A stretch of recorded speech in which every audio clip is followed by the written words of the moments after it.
version of it. Anyway, so real quick, my name is Jason Westcott. We'll get going here. My name is Jason Westcott. I'm the managing broker at Keller Williams Coastal Lakes and Mountains Realty in Portsmouth, Maine, and New Hampshire, Vermont. So I'm a three-state broker for the company. Got into real estate in 2003. Came over to Keller Williams when Nate opened it about 8 months after he opened our market center in our area in 2006. Been here ever since. I am also the president of the Stratford County Board of Realtors as well in Southern New Hampshire. So that's me in a nutshell. So let's get going. All right, here we go. So Ignite, obviously we're talking about winning with the seller. Here we go. I gotta get on the here we go. All right. So obviously TPCA is a big thing with Keller Williams. As you guys have sat in any training, you have sat through some TPCA stuff in the past. The Telephone Protection Act is very serious. It's pretty rampant in my area, in the Portsmouth area. We've had some people call the market center about it. I know you guys have probably heard that there has been some lawsuits over the years. I know that this is something that you want to probably talk to your broker about. My broker has told me or us that he is not paying the bill if we do get caught by the TPCA. So please make sure you guys are scrubbing numbers in text messages because texts are included. Business to business is also included on the TPCA. Just an announcement there. All righty. Fair housing. Obviously, we got to worry about AI disclaimer. This is the new thing for anybody that went to Mega Camp or Family Reunion. They've been talking about AI. Be careful when you're using an AI due to fair housing stuff, block busting, that sort of things. AI is like a dog. It's going to give you the answer you want, right? So be careful what you put in. I always say AI is kind of stupid in, stupid out. Great opportunity to adjust what you're doing. But if you take anything straight out of AI, you can get in a little bit of trouble with that, right? Copyright, obviously, all this stuff is copywritten. All right. So course overview. You guys have gone through you're at session 15. So 14 was win the buyer. Obviously, you guys learned the A, B, and C's of buyers. A buyers being the buyers that are trying to move forward as quick as they can. We're going to be trying to talk about that a little bit about sellers. Now, I have taught every module in Ignite over the years at my market center. I've done 2 or 3 regionally. I've stepped up and done some of these. Does anybody have any ahas, questions, concerns about what you guys have done, where you've been, anything like that? Any kind of questions that you may have?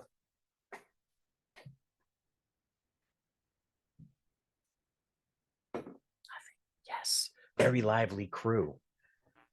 You know, I'm going to tell you guys, real estate is what you put into it is what you get out of it. You're going to learn that. All right. So how many people are new? Raise your hand. How many people are brand new to real estate?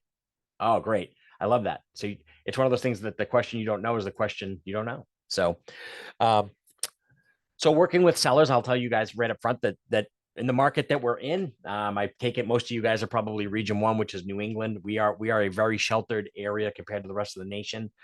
Sellers are still in that mindset that the neighbor got this neighbor got that, they're going to staircasing up versus staircasing down. So conversations with sellers are going to be a little tougher as we move forward, as the market starts to stabilize a little bit, correct, if you will. We're New Hampshire, we've seen a 55% straight growth over the last 55 months. It's a solid growth and price point. So super hard conversations to have because the buyers are starting to have the other side of it. So let's get into winning with some buyers. All right. So today's agenda, we're going to talk about A sellers, right? A sellers are somebody that wants to get into business 14 days from today, somebody that needs to sell. Obviously, what does that mean for you guys? You're always looking for your A buyer. That doesn't mean that your seller, I'm sorry. That doesn't mean that you're not looking for, a B or a C, 60 to 90 days out. You guys are constantly trying to feed the business. And then when you get your A seller, obviously that's where you're going to start prioritizing your appointments, right? So now you're going to go to get the appointment. When you're setting appointments, I would tell you guys in my experience is don't say when are you available. Always kind of give them a time frame. I'm available Tuesday at 3, Wednesday at 4. Give them a couple opportunities that works around your schedule. For one, you're kind of training the client right up front that you're not the typical agent, because I will tell you, if real estate's a lot like having children. Give an inch, they'll take a mile.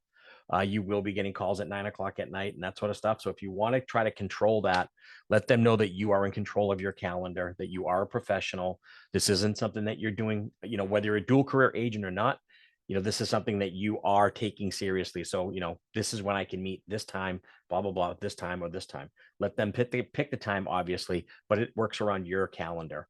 All right. The other thing I would tell you guys when you're setting appointments is be careful the language you use. When people are doing business, remember they're doing business. If someone's selling their home, they want to have an agent that they can relate to, but they're also doing business with you. With that, that one side of their mindset is I want this agent to understand where I'm coming from, but the other side is going to be that they want you to treat it as a business, meaning, you know, I'd love to meet with you on Saturday, but I have my kid's birthday. I know that's very important to you, but they don't care. I'd love to meet with you on Friday night, but that's my anniversary. I know that's super important to you, but the seller doesn't care. Everything you have is an appointment. I have appointments on Friday between 6:30 and 7. I can meet you at 4:30 to 5. Make everything in your life an appointment, because there's certain things your clients need to know, and there's certain things that you don't need your clients need to know. Your personal life, as you get to know the client a little bit better, yes, maybe, or maybe they're not that type of person, going on the DISC, obviously who they are as a person. If they're high D, they don't care about that stuff. If they're high I, maybe they will.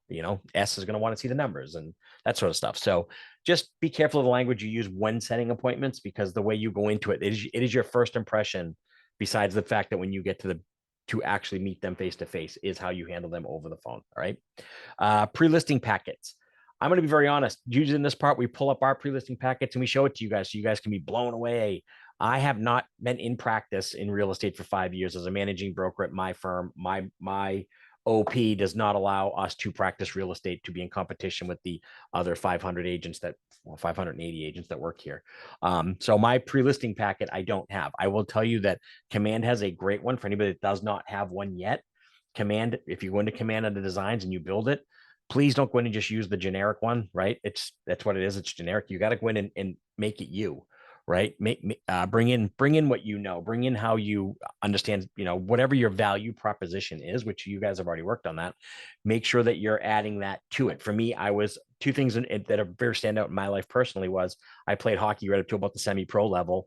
And then after that, I went to school, went back to college, and I was an explosive engineer. So for me, I would use teamwork. I would use camaraderie. I would use less mistakes is better, because in one industry I was in, you can't make a mistake. Let's be honest, right? So whatever you're strong in, I would start using that as something in your pre-listing packet. So then when you're meeting with the client, revolve it around real estate, that how to work as a team. Your team atmosphere has been in the past of the X, Y, and Z. I understand everyone accomplishes more. Now, when I say team, I don't want everyone to freak out and be like, oh my God, I'm a solo agent. If you're a solo agent, you're not on a team. You still have a team. You have a lender, you have a mortgage person, you have a title company that you're working with, attorney if you're a Massachusetts agent, your home inspectors. These are your team. These are the people that you're putting together to make sure that the deal goes smoothly. That is a huge thing. People want to at these pre-listing appointments and packets, they want to know that they have a team. They're going to be handled. Their problems will be handled. All right. Now, when you're at the listing appointment, obviously it's about them, right? You're going to bring up a little bit about yourself. It's about them, but it's mostly about the property. All right. So let's remember that when we're there, it's about the property. People are going to want to show you the property. And if you've ever taken Bold or any of those classes, you're going to learn that mega agents don't allow the seller to walk them around the house. They'll say to the seller, like if you ever get to watch like a truly high level agent walk in, the first thing they're going to do is they're going to knock on the door and step 2 steps back. And the seller's going to open the door, right? And they're going to say, we have an appointment at 5:30. It's now 5:30. I'd like to be on time. Please be on time. Realtors are known for not being on time. So automatically win if you're on time. So as you get in the home, the seller's going to probably offer you something to drink. Always say yes, whether you use it or not. Say yes, absolutely. That now you're not training them, but you're putting yourself in a position when they go to get the water or whatever it is, they're going to want to sit down, typically at a kitchen table or dining room table. You can do that, but what a mega agent will walk over to the area and he'll say, at this point, I'd like to take a look at the homes before we have conversations about the real estate market and what it is, because I don't know what you know about your property. I would love for it to walk around your home. You can come with me. Don't ever try to walk around someone's house by yourself. You can come with me, but I'd like to see the home as eyes through the buyer, because as we live in our home or our car, right? And I'll use a car for analogy. If you ever have your car detailed, you pick it up and you go, oh my God, I'm not getting rid of this thing. I'm keeping it. It's great. It's mint. You know what I mean? You start to forget what you liked about the car, what you didn't like about the car. Where a seller, kind of the same thing. They're going to, this is the kitchen. You want to say in the back of your mind, what gave it away? The sink or the oven? You know what I mean? But you want to look at a property as a buyer is, because a buyer is going to look at different things than a seller is, right? What are buyers looking at? Roofs, siding, furnaces, flooring, if there's scratches in the floor, carpets, right? We tend to, not see the little intricacies because we don't know about them every day. But it's like anything, when you go to buy a used car, you see the first dent. You walk up, you're like, there it is. Where the last owner was like, I didn't even know there was a dent there. So you want to have that moment of where you can say to them, I'd love to look at your home as through the eyes of the buyer. So let's just walk through the home and then we can sit down. And then obviously at your listing agreement, there's 1 steps and 2 steps, whether you want to try to wrap it all up in one or, drop the paperwork off and I'll come back. I would say that a few things to note on that. That's going to really come down to the person, right? If it's a person that's a little bit less tech savvy, let's go there. And they don't know how to use .loop or DocuSign or e-signing, whatever platform you guys use in the states that you're in. They may not be comfortable with that. I have a lady owns 5 very high-end salons in the Portsmouth area, and she will not use an e-signature platform. It has to be Blue Ink, because she's just that's how that's the way she was taught by her father, who was an attorney. You sign contracts in Blue Ink. So I have to meet her every time back when I was in production. So understand who your client is. You may have to drop off the paperwork and get it back. Now, there are some questions you're going to want to ask, like, are you interviewing other agents? I don't know if you want a 2-step. If you say yes, because for instance, for me, Adam Dow, Keller Williams agent, is the #1 agent in the state of New Hampshire. Troy Williams, Keller Williams agent, is the #1 agent in the state of Maine. For me, if I hear both of those names, I get nervous, right? Because I know that they're really good agents and they're going to try to, I don't want them coming behind me, right? That's not great, because like they always say, you want to be the firstborn, second spouse, and third realtor. That's a joke. Come on. I'm trying to throw a little real estate humor in here for you guys. All right. It's Friday night. I'm here all night. So just understand that when you're at the listing agreements and what that means, and we'll talk more about them when we get into that. And then obviously we'll recap and have some ahas. If you guys have any suggestions that the group may want to hear, again, we are a mixed bunch from different states here. Not everyone can do it the same, right? Is anybody here from Massachusetts? Because Mass is an attorney state, so there's done a little bit differently, right? Oh, all right. So let's see. We have Yes. Well, I guess we have one attorney. We have one Mass agent. I mean, probably more than me. Perfect. Oh yeah, we got a couple Mass. So Mass is an attorney state, and we'll talk a little bit more about how that all works when we get to it. And then the daily success system we're going to talk about. Now, here's the thing. I know you guys are at section 15. Can you, for the people that are on camera, can you raise your hand? How many people have had you guys either script and role play and actually you do the daily success systems? Have you guys been doing it? No. We usually All run right, out so of time. yeah, there's never enough time. No. Nobody likes to do this part, the scripting and the role playing, and the partners, accountability buddies, accountability partners. That is huge in this business, I will tell you, because how you perform in here's how you perform out there, right? I'm going to go back to my hockey days. If you're not practicing at a certain level, you're not going to play at a certain level. I would get used to, the number one thing we teach you guys is get comfortable being uncomfortable. It's one of the things that we teach here.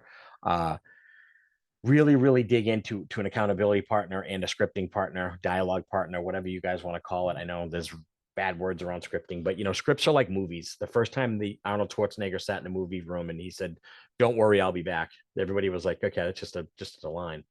He made that line what it is, when he put the sunglasses on and looked at the guy and said, "Don't worry, I'll be back," meaning that it's not going to be great when I get back here, right?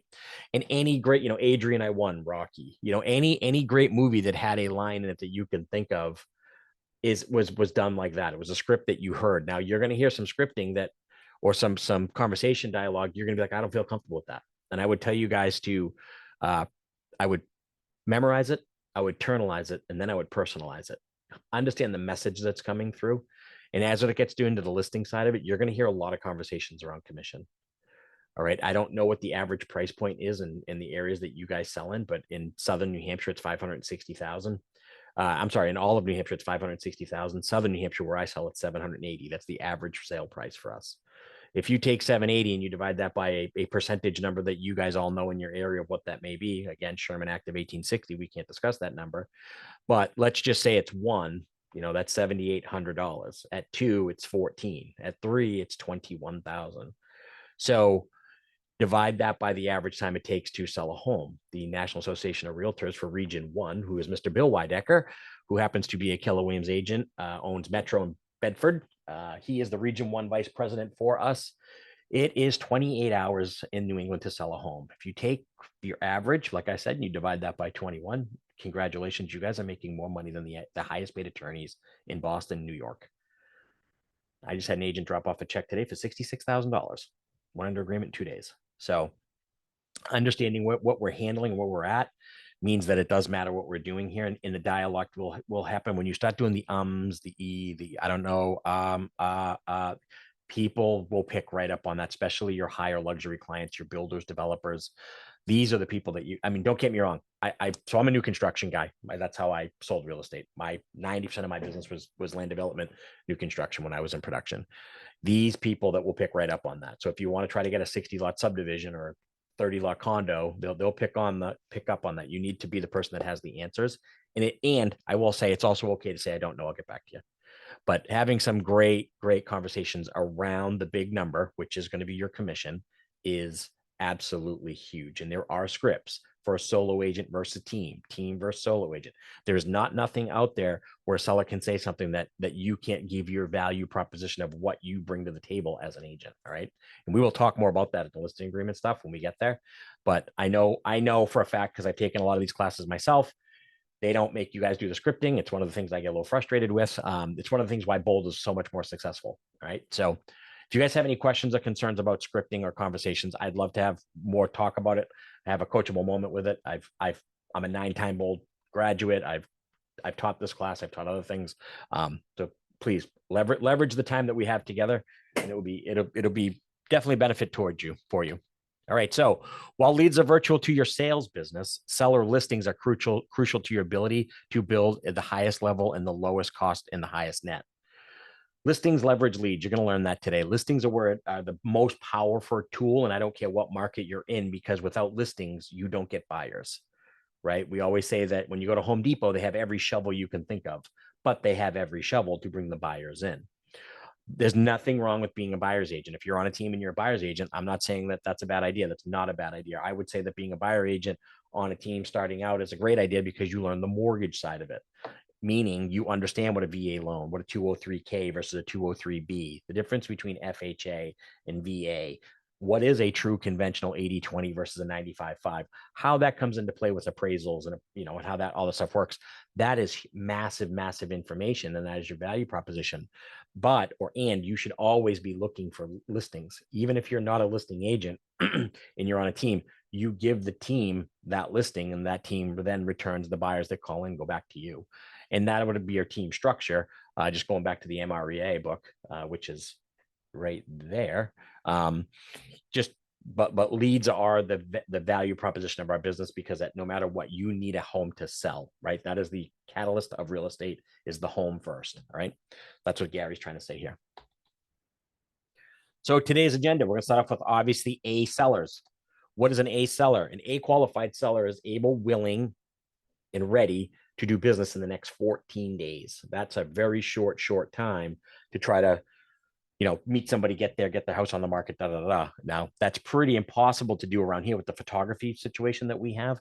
But A qualified buyers are really where you want to be at. You want to have A qualified buyer, especially as a new agent, so you can get stuff going. You can get listings on it. B's would be probably your 30 to 40 days. Your C's are 60 to 90 days. So, we're always looking for A qualified sellers. Absolutely. But if you had 100 show up on your doorstep today, you'd be overwhelmed. So you are always looking for the ABC. But as we sit here today as newer agents, we're looking for that A qualified buyer, meaning who's going to transact in the next 14 days. All right. So the 3 L's of the MREA, which is listings equal leverage. Listings equal leverage, which equal leads, right? When you have a listing versus a buyer, I just got done saying that the average National Association of Realtors says it's 28 to 29 hours to sell a home. Well, when you have a listing, that's what it is. When you have a buyer, it's a lot more. You have to find the home, especially in today's market. You have to meet the buyer, get them qualified, go look at open houses, go to show property, this, that, get it under agreement. And then you're now clicking into that 29, 30-hour range, home inspections, negotiations, that sort of stuff. So the listings will control your time better. right? The leverage is that it's your time and it's going to bring you more business. And obviously with the two, that brings you more leads, which is typically buyers and or other sellers. You did a great job for my brother, my cousin, or my neighbor. I would like for you to sell my home, right? It's a triangle, but we try to continually call that the circle of real estate, right? So the virtues of the seller listing. Seller listings mean marketing opportunities, right? You are able to get your name out there for every house that you're putting out there. Your smiling face is on it. Your branding is on it. Your name, your team name, whatever, whatever it is that you're, Jay Westcott, everything I touch so turns to sold, blah, blah, blah. You have more control in your time. We kind of already said that. Seller listings maximize your per hour compensation. Kind of already said that as well. When you start talking about seller side, you are now getting out of that showing 50 homes, showing every weekend. You're doing your open houses, yes, but you're doing your open houses for a couple hours. You're not out all day on a Saturday showing property. Volume, right? That's obviously the volume is in the sell side. You can control your destiny a little bit better if you know that you're trying to sell or list properties in the 500 to 700 range. You get a buyer, they could be in the 200 range, which is impossible. They could be in this range or that range. When you're talking volume, your sell side, you can control your pay or your volume in the MLS, if you will, by knowing that you're going after a certain or farming a certain price point. Whether sellers list with you, with sellers listing with you, you're on the front end of pricing. So you control the pricing. Obviously, when you do this, the seller controls the final price, but you are able to get in front of it, meaning that you're able to bring the price point to the property, not knowing what the property is, meaning it could be updated or not. I think for anybody that's new to real estate, which you guys mostly are, it's really shocking to hear certain things, i.e., if you put a $300,000 pool in your backyard, your house is not worth 300 grand more. People freak out when they hear that. If you have a home and the seller says, I just put a 2-car garage on it with a breezeway, costs us 150 grand, the house is not worth 150 grand more. The pool brings about $5,000 to $10,000 worth of value. Garage brings about 35 to 10 grand per bay. I'm sorry. So it's shocking how it's not a dollar for dollar value, but that is something that you are able to do with sellers, because if you see, that's why we talk about FSBOs a lot, for sale by owners. They're typically extremely overpriced due to that reason. So when you have the sellers being on the front end of the pricing, you can actually help them understand the pricing and the marketing. All right. Properly marketed sellers listings bring you more business. That is 1,000,000% true. We right now, our absorption rate for the state of New Hampshire is 2.5. So it's 70 days, sorry. 2.5 is 2.5 months, 70 days. The issue that we're having is when we go to the MLS and we see what sells, it's technically within that 78-day window. Whatever's not selling is the outliers being new construction. We have to take them out. What's not selling is properties that are outside that window, because buyers agents are doing the same thing as sellers agents. You guys are coming up with a CMA, you're giving a price. Well, a good solid buyer agent's doing the same thing. They're doing a CMA and saying, hey, great home, it's worth 650. They're asking 685. So that's why the pricing isn't, we're going to put on the market and see what we get. The pricing is going to be, if you got a good buyer's agent on the other side and you're doing a great job as a buyer's agent, you should be doing your CMAs on that side too. Because what I used to always say to people is, it only matters what somebody's willing to pay for it at the end of the day, right? If you take a certain, Lake Winnipesaukee, for anybody, is literally, I could throw a rock from that's the front of your building. I could throw a rock and land it in the lake. If I take a 60-foot cigarette boat, the super ones that go 150 miles an hour, and I park it out in this parking lot and I put a sale sign on it for $15,000, I'm going to sell the thing in 13 seconds. If I put it out there for 150,000, I'm not going to. But you know why? Because there's a million of them right now for sale. It's the fall. Everybody's pulling their boat. You should see the boats that are for sale. I drive home and I'm like, well, if I was in the market for a boat, now's the time to buy one. But if I took that same boat and I put it down in one of you guys' areas, if you're not near a lake, right, it's going to be harder to sell. Up here, people are looking for the boat. Down in your area, they're not. So, that's what we need to, when we talk about properly marketed listings, if we're marketing property in a negative way, it won't bring the highest price and will not bring you more business. And it's all the opposite way too. If you have an overpriced listing and you have the best 4K videos and you have Homadi do a video tour of it, and you got this and you got that, and it's great, but it's showing the house as not great, you're marketing against the property. So marketing is a double-edged sword. But just understanding that, we'll talk more about marketing when we get to that. But that is the virtues of a seller. The seller is bringing a home to you to sell, but it's bringing you an opportunity to get your name out there, because everything that has that house on it has you attached to it. You're part of that marketing, right? Now all of a sudden it's, oh my God, Alan sold. I got I've gotten 5 pieces of mail from Alan the last month because he's farming this neighborhood, right? He sold this street, that street, and that street, and actually sold my cousin's house. I didn't even know my cousin was selling.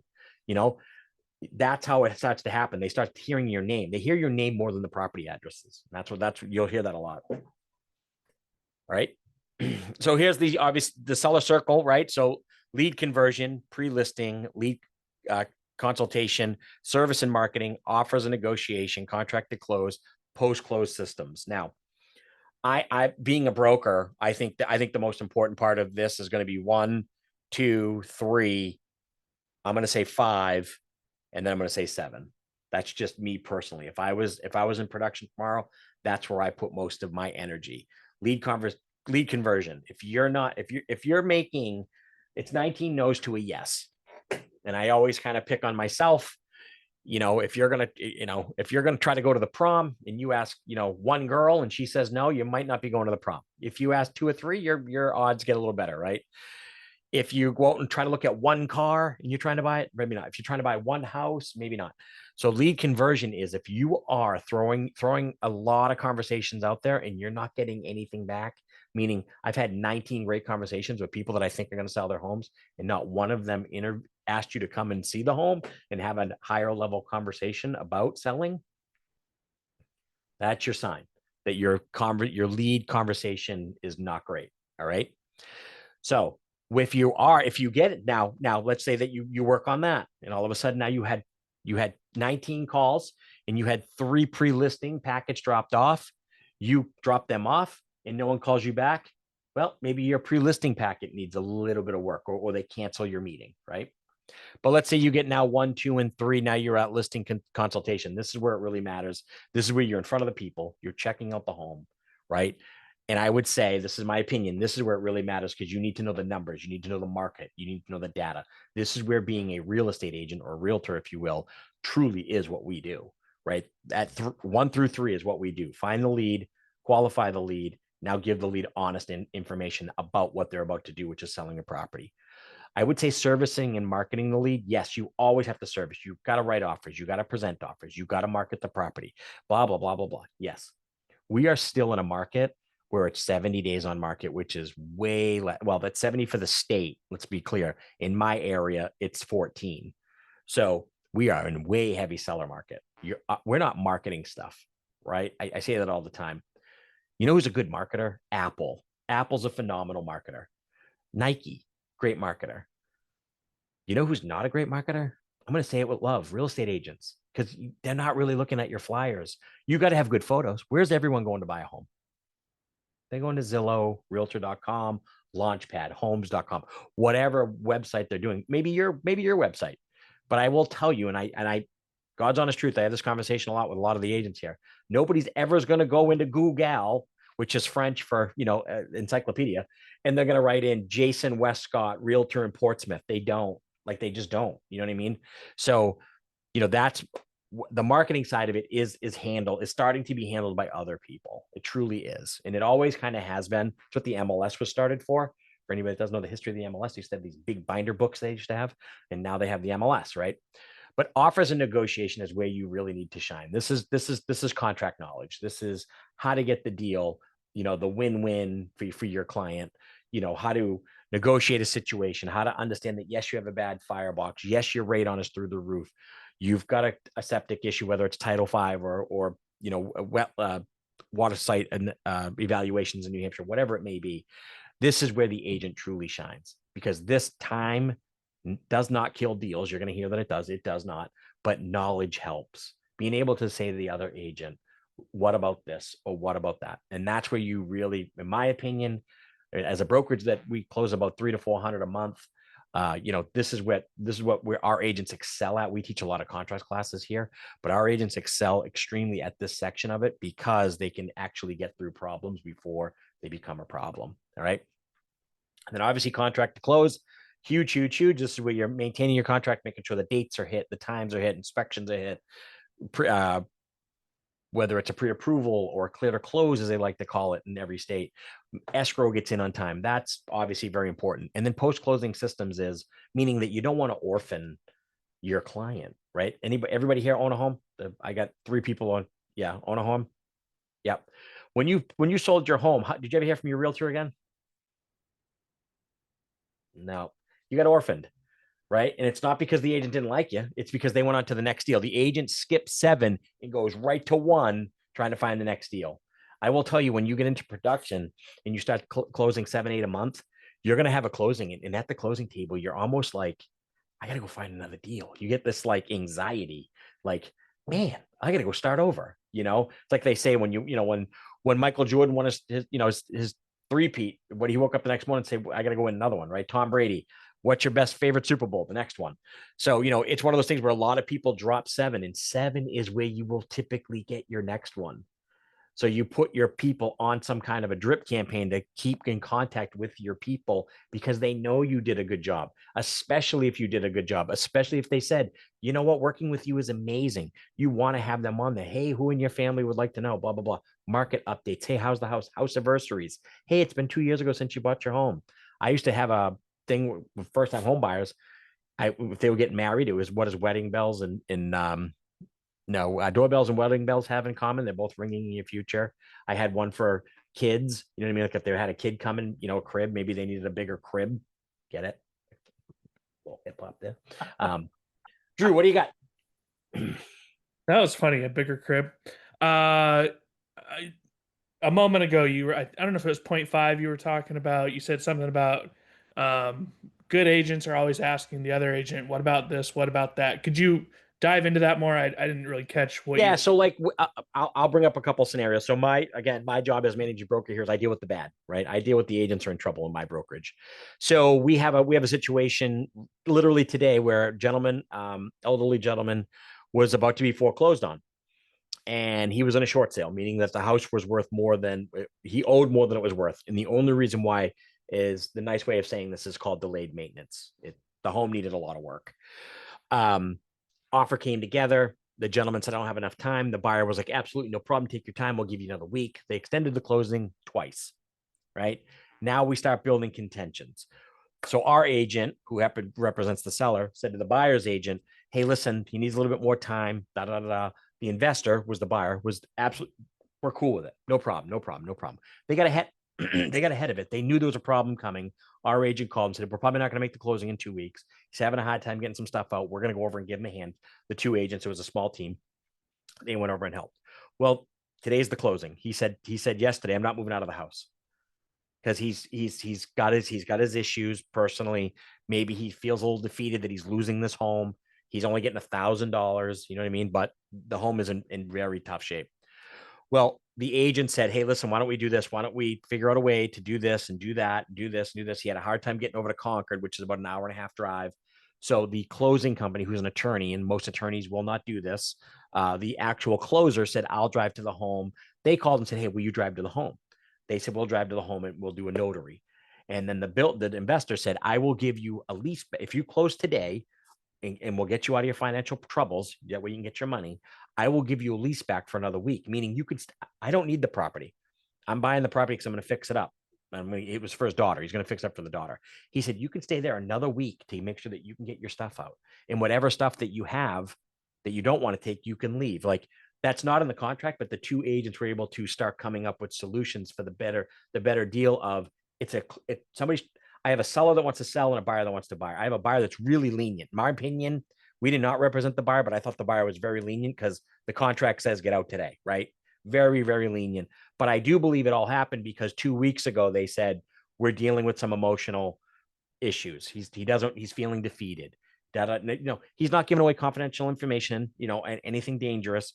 We have to extend the closing while he's having a little bit of problems moving out of the property. When agents talk to you guys, read in between the lines, right? Because I can't say to you, Drew, I legally can't say my client's having major anxiety problems and he's going through an emotional depression and blah, blah. That's confidential information. We all know that. But if I said to you, hey, Drew, listen, as you're at the house, you and your client, I know you're at the house. I know your client's doing this to represent it for his daughter. He was saying that he's going to close the property and he's going to get some permits. We both know it takes a couple weeks to get permits. My client's having a hard time getting everything packed up in time. Drew should be going, yeah, I know what's going on here. There's a 70-year-old man that's losing everything. Come on, let's be honest here, right? And that's what happened. Both agents were able to work together instead of just smashing the other agent. Because one thing that happens in real estate, we want to look good and be right. And unfortunately, that's a problem in real estate because we're not always right. We went to school for 8 weeks, not 8 years. We're not attorneys. We're there to do what's best. And if it does get to a legal matter, obviously brokers get involved and then we settle it that way. But coming with ideas is better. And that's what I mean by, offers, negotiations. Be ahead of the game. Don't be the agent that sticks up. I deal with this too. Sign goes in the yard, offer gets written, and the agent never shows back up at the house, checks on the client once, and it's the day of the closing, which is 14 days later, by the way. And sellers are just like, I didn't feel the love from Drew. You know what I mean? Like he came, put a sign, he got me my offer. He made $15,000 and I never heard from him. I don't think that's what we should be doing, right? And that was a deal. Those deals that go fast like that are great. But when they're not going great, appraisal problems, move-in problems, I got to sell my house to buy yours, right? You got to remember that not all deals are what you see on Millionaire Real Estate Agent, where it's, oh my God, I got a $10 million listing and we're in escrow.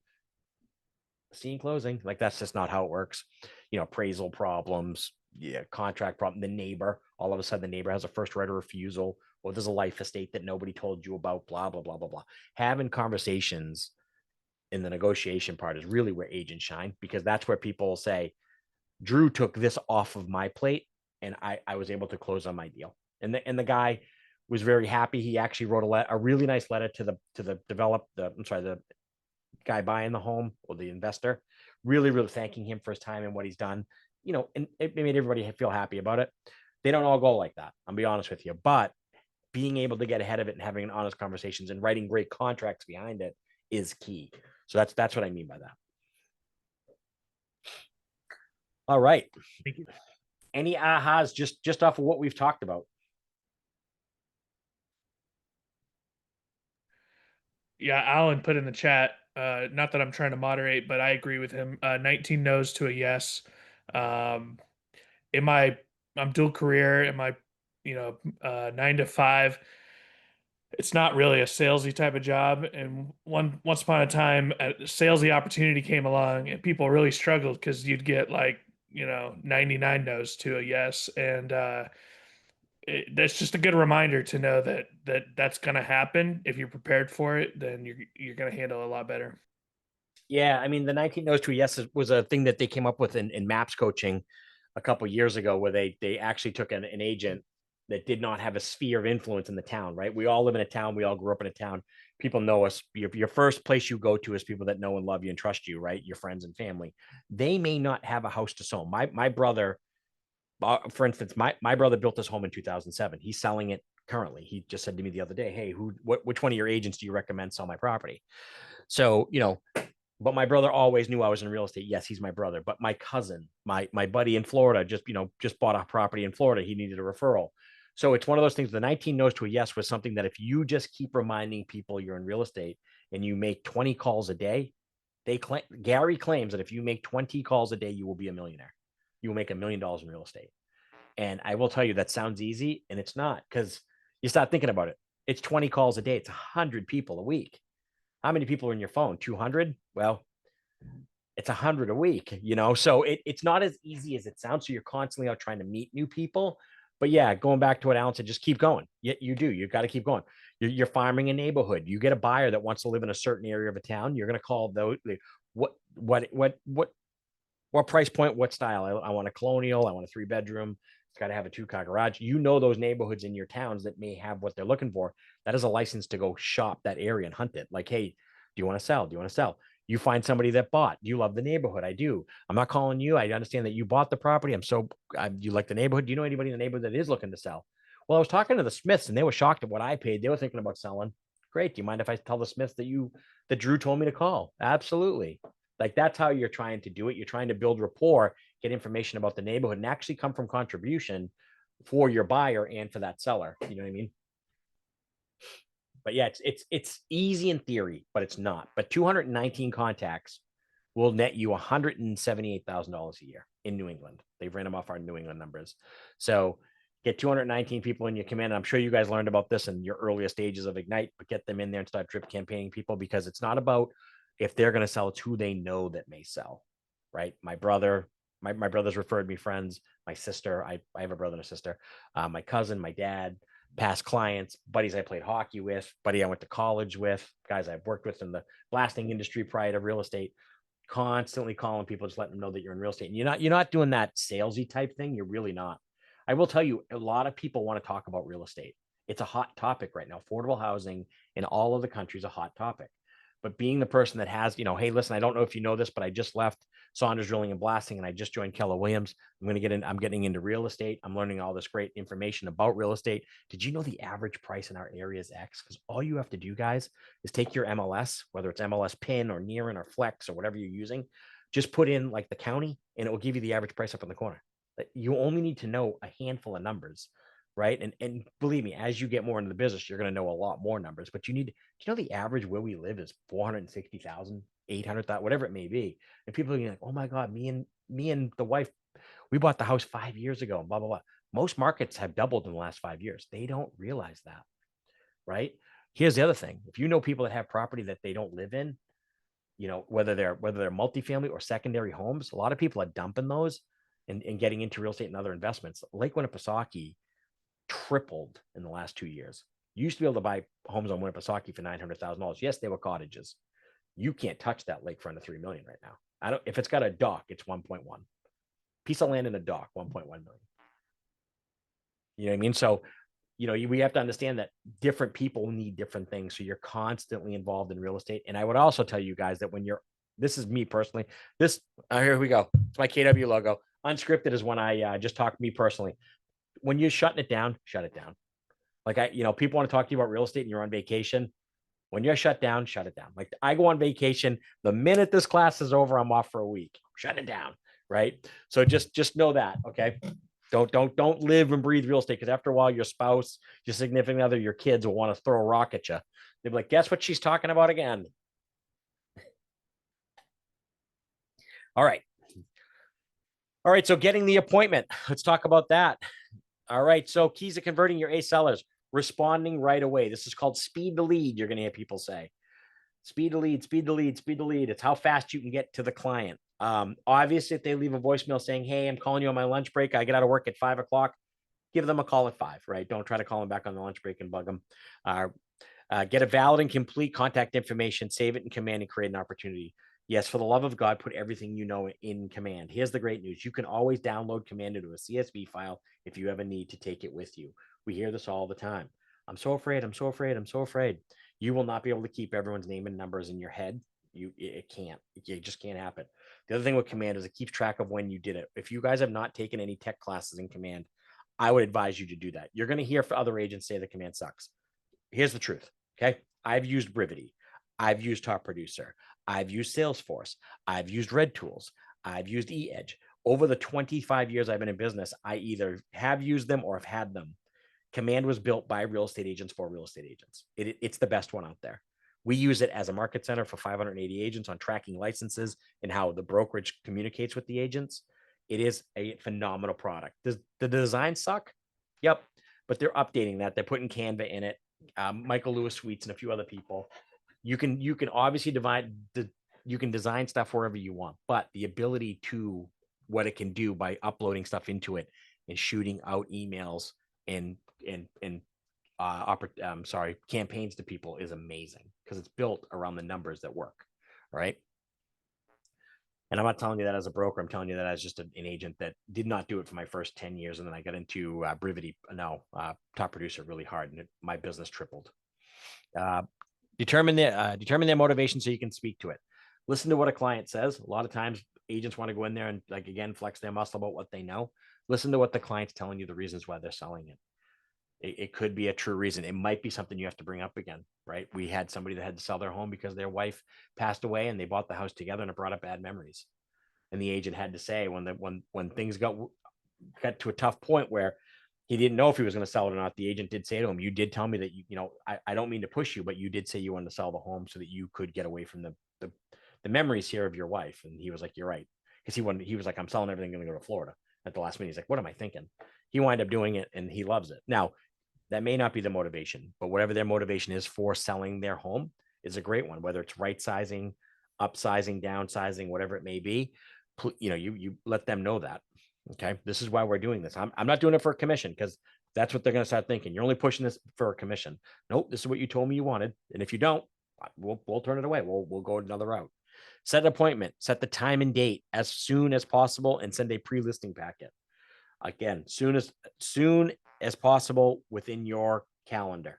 You live on a calendar now as realtors. Congratulations. Do it. I would do it at a high level. I'll show you mine really quick. I don't know if they actually showed you guys a lot of this stuff, but if I go calendar, let me grab a date last week. All right. So if you look at it, it's in colors. Everything in orange is me. Gray is what I got to teach. Up at the top is people in the company that are on vacation. There's different colors for different things. Yellow, blue, green, money-making opportunities, blocking your lead gen, which I know you guys learned all that, but start using Google Calendar at a high level. It's super, super easy. But I used to have a tablet back when I was in production. I had a tablet sitting right next to my computer, and it was just my calendar. The only thing that sat on that $99 tablet was my calendar. That way, when I was on the phone, I could say I'm available this time or this time or this time.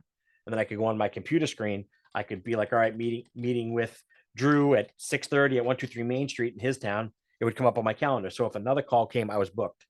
If my significant other called and said, hey, Friday at 5:30, nope, I'm teaching Ignite, right? Like you run on the calendar. That way everyone knows you have an appointment. You know when you have an appointment, because nothing stinks more than when you go, yeah, because you forgot about an appointment. And believe me, we've all done it. You will do it as well. And it's okay. It's okay. And send a pre-listing packet. Build a pre-listing packet. That pre-listing packets are typically about the area and a little bit about you, right? So have your pre-listing packet should be a page or two about yourself.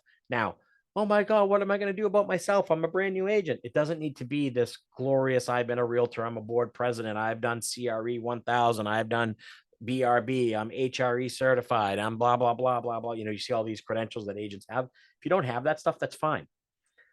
Because at the end of the day, clients want to know they're being taken care of. Talk about your past. Like, again, whether you're in sports, you're a team, you believe in team efforts, you believe in the area, you're involved in your local Rotary, whatever it may be, just make your value proposition a little bit about you and why they would hire you and what you're doing. And if you're a solo agent, leverage that. I'm a solo agent, so I have more time to give to my clients, because mega agents pass the client off to person to person to person. Don't say that. That's something you can say personally. Don't put it in your pre-listing presentation, right? So, but send the packet as soon as you can. Here it is right here. What sellers want most from their agent? This shocks most agents. 21% help pricing the home competitively. That is huge. Competitively in today's market means typically more money than what they're thinking. If you price a home right and you get multi offers, you start to get escalation clauses, or what they call highest and best. If it is too high, you don't get the market. If it is too low, you'll get the market, but you'll start thinking people might be something wrong with the home, right? Understanding that price point is huge. Green at 20% help sellers market the home to potential buyers. 16 helps sell the home with a specific time frame. Most people are not as time frame driven as most people think. And then 16, which is blue, which is help seller find a way to fix it up. That's very rare. Very, very rare that a home seller is going to ask you to figure out ways to fix it up. You should know the name of a contractor, a roofer, a plumber, but most people have their own. But they will say, you will get somebody says, is it worth me putting X or Y into it? I will tell you 9 times out of 10, when it comes to a homeowner, because of the cost they have to pay, they will not get a dollar for dollar value back. So if somebody says, I'm going to paint the whole house, put new carpets in, and do this and do that, and it cost me $50 grand, they probably will not get $50,000 worth of value compared to what you could sell it for, where a seller could go in. Because 9 times out of 10, buyers come in and go, I would have never picked this color. I would have never picked that granite. I would have never picked this roof. I would have never picked this flooring. I would have never picked what a terrible color gray, right? Like that's reality. So it's not the best dollar for dollar value. All right. Build confidence and trust. Obviously, show the benefits. Take back closing, negative positive close. Give them what they're looking for. Trial close, assumptive close, and tie downs. Do you guys know what this all means? Have you guys learned any of these before? No. Show the benefits. We All right, so talked show them about benefits. some of them in the buy meeting yesterday. Okay, yeah, because yeah, some of these you would use like tie downs, assumptive closes, take backs, yeah. So show the benefits. Obviously, you're showing that's you, right? What you do for an agent. That's a tough one to do as a new agent. I'll be very honest. You don't have a lot of numbers to go off of. Me, when I was in production, I could show that I was higher than the MLS, meaning the MLS back when I come out of production in 2019. So we were just going into COVID. The market was about 93 to 94%. I was at like 97. So I could say to a client, the average agent in this area selling properties at 97% of the list price. I mean 93. I'm at 97. So just by hiring me, you're gaining 3%, which is going to cover the commission that you're going to pay me. So you're going to net more money by using me than using another agent. And I could prove that through 480 sales. So that's hard to do in a new agent. But if you're on a team, that is something that you could be showing, right? Take back closes. That's kind of where you're kind of like, well, you know, what's a good one in this market? That take back closes are tough to do in this market. If somebody doesn't think that the property is worth something, you could hire a weak agent at a weak moment. I don't think I'm the agent for you. Like that's a take back close. You know, I'm going to pick on Drew because he's next to me on the screen. You know, Drew said he'd do it for X%. Well, at a weak moment, you could hire a weak agent, but I want you to know right now you're hiring me and I'm a shark. And what I do is this, and this is why I charge that. But if you want to go with Drew, that's fine. Now you're saying you can't afford me. That's a take back. They're kind of aggressive. Give them what they're looking for, right? You're right. Congratulations. That happens. That does happen a lot more than you think. And I would tell you that this happens a lot when you're dealing, and I hate to use the word older, but it's true. Well, you know, I really love to, if you know, I bought the home for 109,000. If I could just get 255, you feel like saying absolutely because it's worth 7. You know what I mean? That's kind of well, how would you feel if you knew that your home was worth a lot more than that? You will run into a little bit of that as you get in involvement with people. They don't understand the market as much as they think. Well, I heard the market's through the roof. We had a lady that called up. She had a 10-unit downtown Portsmouth, and she wanted to sell it. And her and her husband bought the house in 1959 for $153,000. And if she could just get maybe 400, 500 for it, that's all she needed to move on in her life. And the house was stunning. Downtown Portsmouth, and it's called the Old Ports, where Portsmouth started, right across from the Naval Shipyard. For anybody that knows, the house was worth $4.8 million. So the agent was like, "Ma'am, please sit down. I got to tell you something." You know what I mean? That's kind of give them what they're looking for. Like, yes, you're going to get everything you want, right? Trial closes. So Drew, let me tell you, when you hire me to sell your property, like you're using terms like that. Like when I list the property, when you hire me, when me and you go under contract, those are tie downs, trial closes to see, what makes you think I'd hire you? Well, you're not there yet then. You know what I mean? But you're throwing those little tidbits out there to see where they are. The assumptive close is just basically going for it. Just sign here and we'll get it on the property tomorrow. Some people be like, all right, cool. Some won't. Most people will tell you that they're interviewing 5 or 6 people. They're not. I will tell you one of the things that we used to do here was, if you feel comfortable with hiring me tonight, sign the paperwork. You give me the names of the other agents and I'll cancel the appointments tomorrow. You'd be shocked at how many people will go, okay, sign. Here are the people, because they don't want to call back and say they hired somebody. They don't want to, they feel embarrassed. And that's always a great call. Hey, Alan, this is Jay Westcott. I heard you have an appointment tomorrow at 123 Main Street. Well, Alan, I got some bad news for you, buddy. I got the listing last night, but I'd be more than glad if you brought a buyer to come by and show you the property. Blah, blah, blah, blah, blah, blah. Yeah. Those are some of the aggressive ones that they do use out there. Okay. But work on some of your closing tactics. The easiest ones are when you hire me, when you sign the listing agreement, because you can throw those in there. They don't feel too crazy. Some of them do, when you're hiring a shark, clearly you can't afford ones we used to use back in the day. Clearly you can't afford a full service agent. Like if that doesn't feel comfortable to you, that I've used to use those on developers, because developers dangle the carrot. If you sell this one, I'll give you 17 more. Yeah. Sure you will. Right. Just so that you guys know, developers are not loyal. All right. They're going to go with the next agent that's going to be the next best deal. Trust me on that. All right. Any questions or concerns on any of the tactics on the closes? These are the ones where the scripting comes into play when I was talking about scripting, because you're going to get to the point in the meeting where you're going to have a great conversation with the seller. You're going to be like, I felt that went great. The home is super nice, actually a little nicer than I thought. I think my CMA is perfect. They seem like really nice people because, guys, I'll be honest with you. It is okay to say, I don't think I'm the agent for you, and get up and walk out. I will tell you, in God's honest truth, that is the best thing to do in your life, because if you think it's going to go bad, it will. Real estate's like dating. If it's bad on the first date, don't go on the second, and don't take the engagement ring, because it will get worse. All right. So just if you don't feel the vibe with the person, whether it's political or whatever it may be, and this is the point where you can say no, because once it's signed, fair housing and ethical behavior comes into play. I'm not jiving with you, and that is okay to do. Nate said it the other day in a big meeting regionally. Nate Dickey is the OP for my market center. He's your regional director. Nate said you don't have to work with everybody, and that's probably some of the best advice I ever shared with anybody. You don't. I had a developer that was just known to just build houses fast, and they were known not to be great. And he's like, I want you to represent me, and it would have been hundreds of homes. And I was like, I just don't think I'm the guy. I don't want to. I didn't want to tie my name to that ship. You know what I mean? So it's okay to do that.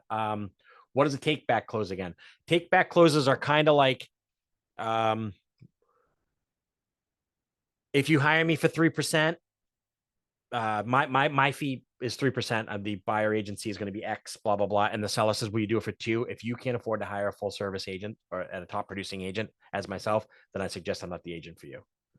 Like that's a take back. Like, I gave you the offer, I'm now taking it back. I don't want to work with you, but in a nice way. And they're hard. Like I said, some of these negative positives are kind of hard. The take back is kind of hard. Show the benefits easy, give them what they want, clearly easy.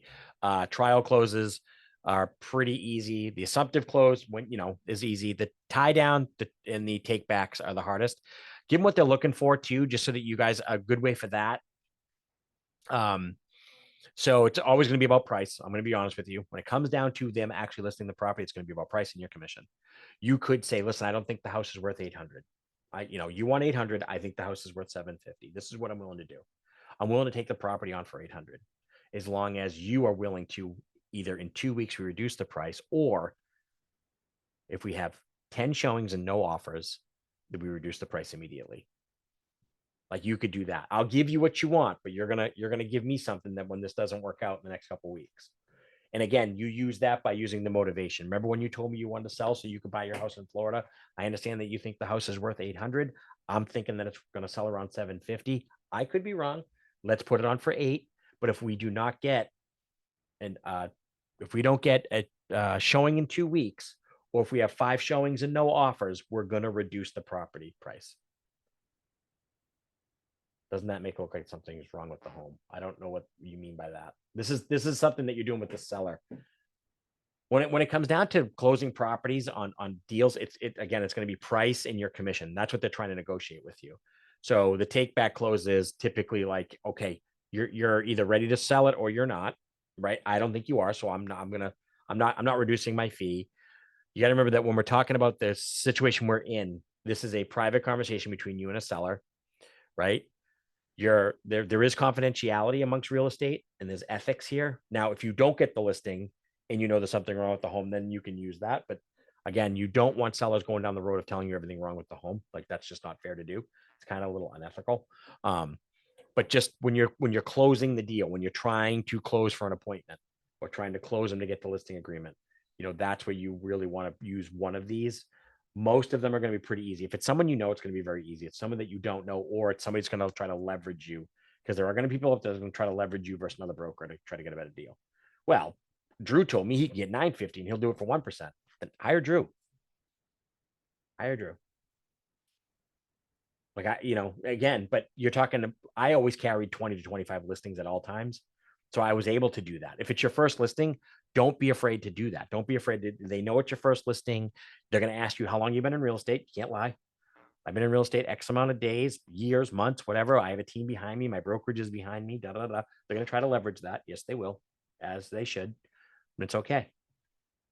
Right? Don't be afraid of the conversation. But this is where your scripting partner will be huge because every script in the dialogue around commission and listings will be around the price point and how much they're paying you. That's the only two things I really care about. Okay.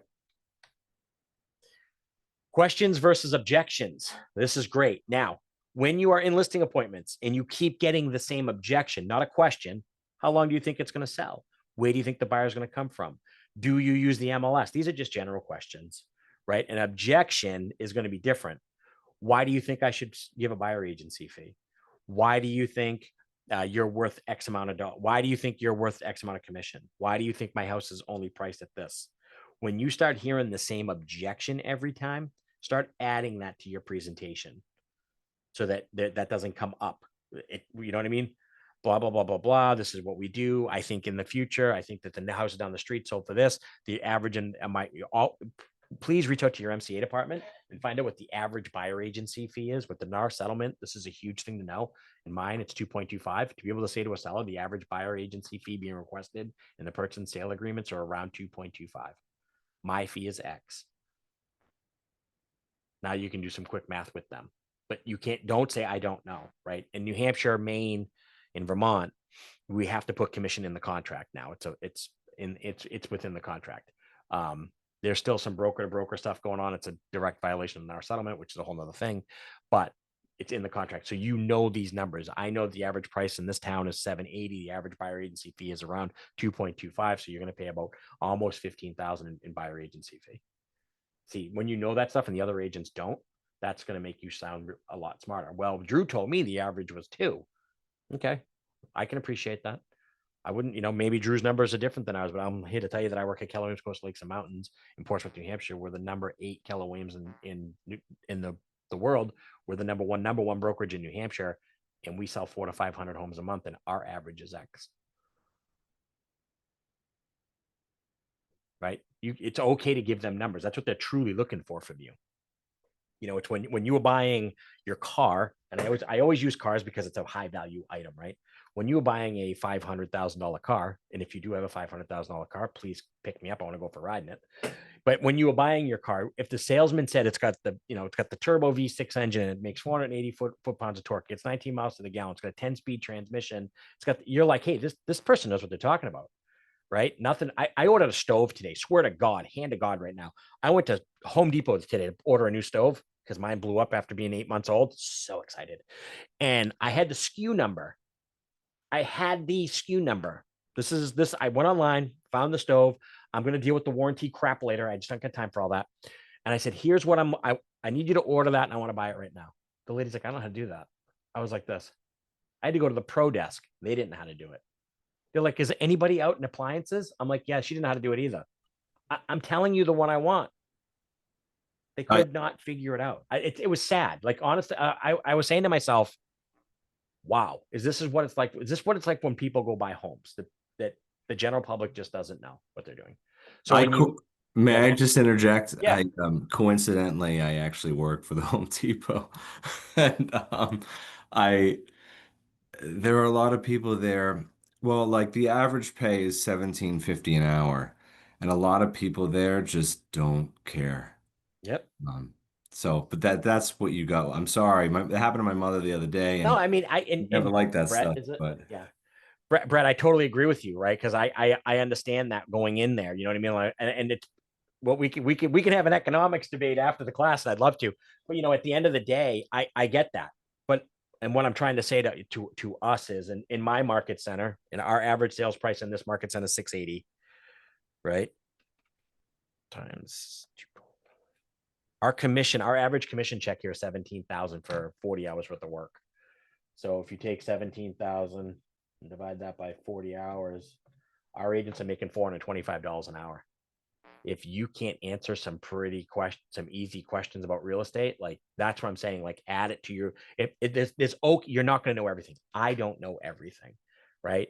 Nate doesn't know everything. Jen Bovey, who was on here, who's an amazing lady, she doesn't know. Nobody, Gary Keller himself doesn't know everything. It is okay to say, I don't know. But when you don't know anything, like how to pull a SKU number, I'm like, just get your computer up. I'll show you which one it is. Sometimes that's how we did it. I actually had to show them honestly, which one that's how they were able to order it. Some people lie. They're just not in the mood, and they Yeah. pretend that they don't know how to do something. I've witnessed that too. It's sad but true. Sorry. No, you're fine. It's a great conversation. But yeah, when you get questions, answer it, obviously, right? And if you don't know, say you don't know. When you have an objection, always, they use the word address. It used to be handled, right? No, and you're going to hear people say, I don't want to be handled. But when you get a solid objection, what makes you worth more money than the other agent? This is where scripting comes into play, right? Now, there's two scripts. Jay Westcott, 24 years experience, managing broker in 4 states. I would say something along those lines. You are hiring somebody that's done a lot of transactions. I know that the market in this area is X. I also know that the agents are Y. I know who sells in this area and how to handle them. I've handled them in over 4,000 transactions I've done in my last 20 years, blah, blah, blah. Like that's a script, right? Great. Jay, I can't say that. What makes you worth X amount of dollars versus somebody else? I understand that you're interviewing other agents. I understand I'm a brand new agent, but let me tell you the difference between me and a mega agent, such as like that Jay Westcott guy you were just talking about. Myself, I have 4 clients right now. You are one of them. So my day involves around making sure that all you and your needs are met. As of right now, I am working on a concierge service for you, which is meaning that I am going to be there for you when you have your questions. When you deal with a mega agent, you're probably going to get handed off to maybe an assistant or maybe an email at the end of the night. I'm not going to do that. I'm going to answer my phone call for you whenever you need it, as long as it's between the hours of 9 to 5. I'm being funny on the 9 to 5 part. So that's how you need to have some kind of dialogue, because I'm going to be honest, these are the questions sellers are going to ask you. What makes you worth this much money? Right? What makes you worth $425 an hour? I know, and take the number one agent in your area that everyone knows, because we all know that town that we all live in, that there's that agent that everyone knows. What makes you different from them? Because that's what they'll ask. That's what they're going to ask you. And just be ready to leverage that you are different, because you are. Right? I will tell you, the best agents, if I was going to buy a home tomorrow or list my home tomorrow, the best agents are new agents. Your guys, you're responsive. You get back to it. You're too scared to say something stupid. So you typically ask a broker, or you get the correct answer. Oh, I'm not throwing my agents. Is anyone in here from Keller Williams, Coastal, and Lakes and Mountains, and Portsmouth? Some of my agents just wing it. They just make it up. I'm like, no, shouldn't have said that. You know what I mean? Or the worst thing you can say is, I didn't know. Right? Did you know you were supposed to do that? I didn't know. Get in front of it. So if somebody says, hey, FEMA maps, we have to pull FEMA maps in Maine. Like, you have to actually pull the real FEMA maps. Pain in the ass. Do you know how to do that? I don't, but my broker does, or my team lead does, or my co-list does. Getting that help will matter. But just understand that when you get a question, just answer it. If you don't answer it, find the answer. When you get an objection, you got to address it. If this is, other than this, is this the only, other than the commission, is there any other problems that you may have? Always start with that. Well, it's commission, it's going to be the price, right? Or it's commission, or it's going to be the time frame, or commission, and it's going to be the fact that you have 55 people on your team. I don't know. Pick a reason. Handle those 2 objections, because you don't want to go in the rabbit hole of them just constantly hammering you for questions. Just be like, all right, if you besides the fact that I'm on a mega team, what else? What other objections would you have from hiring me today? Besides the fact that I'm not, what other objection? You know what I mean? Whatever it may be, and then answer the question. You move on. Because once you ask them what their objections are, you can move on. If you don't know the answers to them, that's awesome. That's great. Nothing wrong with that. I don't know the answer to that. Let me get back to you, and then add it to your presentation in the future. Okay. My legacy insurance guy, Bruce, is on the call. He helps me with FEMA maps. I love that. Let me tell you something that's better about Bruce. Nice to meet you. FEMA maps. When you're an insurance guy, such as Bruce, they have a better access to FEMA maps than we do as agents, because our FEMA maps suck. So, but in Vermont, Bruce, just so you know, in Vermont and Maine, the agent has to pull the FEMA map. New Hampshire, we don't. The New Hampshire Association of Realtors fought it. It's too much liability on the agents. I have a FEMA map. I have one from 2004 was the last time we can get our hands on through the free site. And I'm like, I know it's in a flood zone. I know it is, because my sister lives next door. She had a pool put in, and they had to put a special relief valve underneath her pool so that it didn't pop up because of the flood zone. I'm like, this is crazy. So yeah. By the way, hook up with an insurance guy like Bruce, because they're always good to have in your pocket too, for FEMA and flood stuff. All right. Let's see. Any ahas about questions, answers, your objections, your trial closes, anything like that? Anything you guys want to talk about?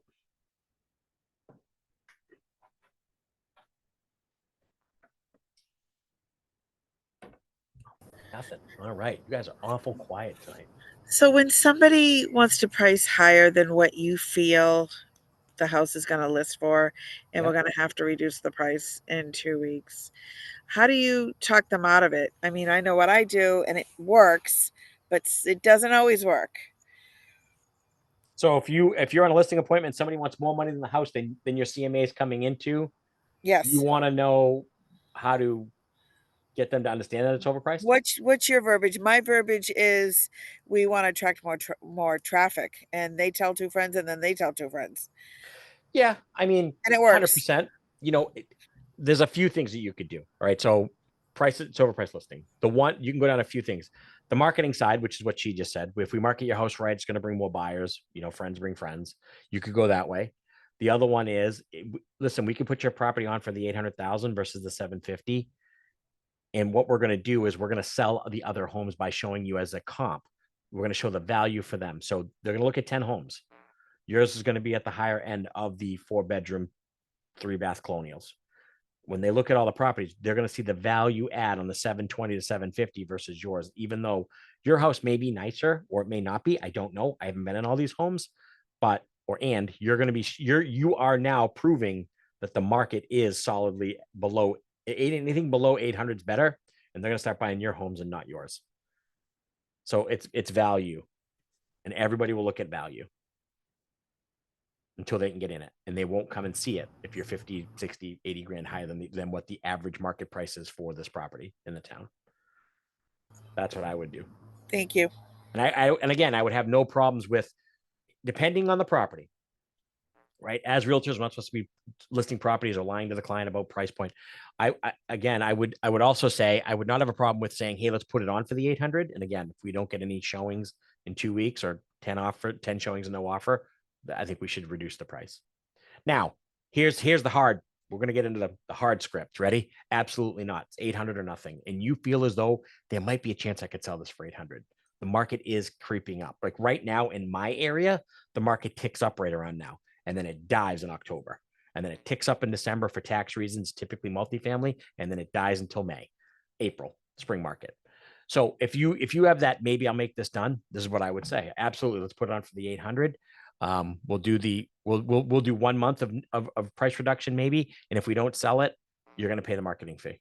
If you think it's worth 800, then you should pay the marketing. And if we do sell it, I'll if it doesn't sell, you pay me back the marketing money. If it does sell, then we won't. Like I've done stuff like that before. You put it in your contract. Don't, that the marketing fee is $3,500. You can't say it's an hourly rate. You got to actually charge for the photography, the videos. I've had clients do that, and I've had more clients pay me than not, being like, damn it, you were right. But you got to be good with your pre-listing presentation, your CMAs. All right, so you're at the pre-listing packet. E to P, entrepreneurial to purposeful. So focus, model, systems, and breakthroughs. We're going to talk about how to get to E to P.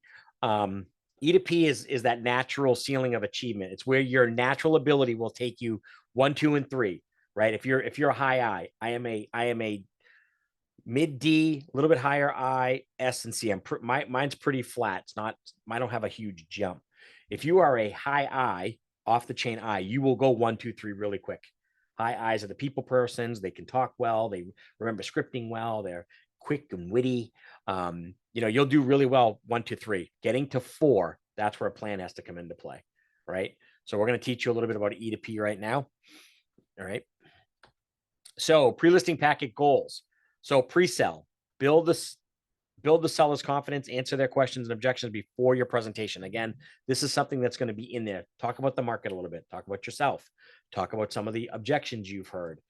I would not put any numbers in there as far as commissions go. Let's remember that. Okay.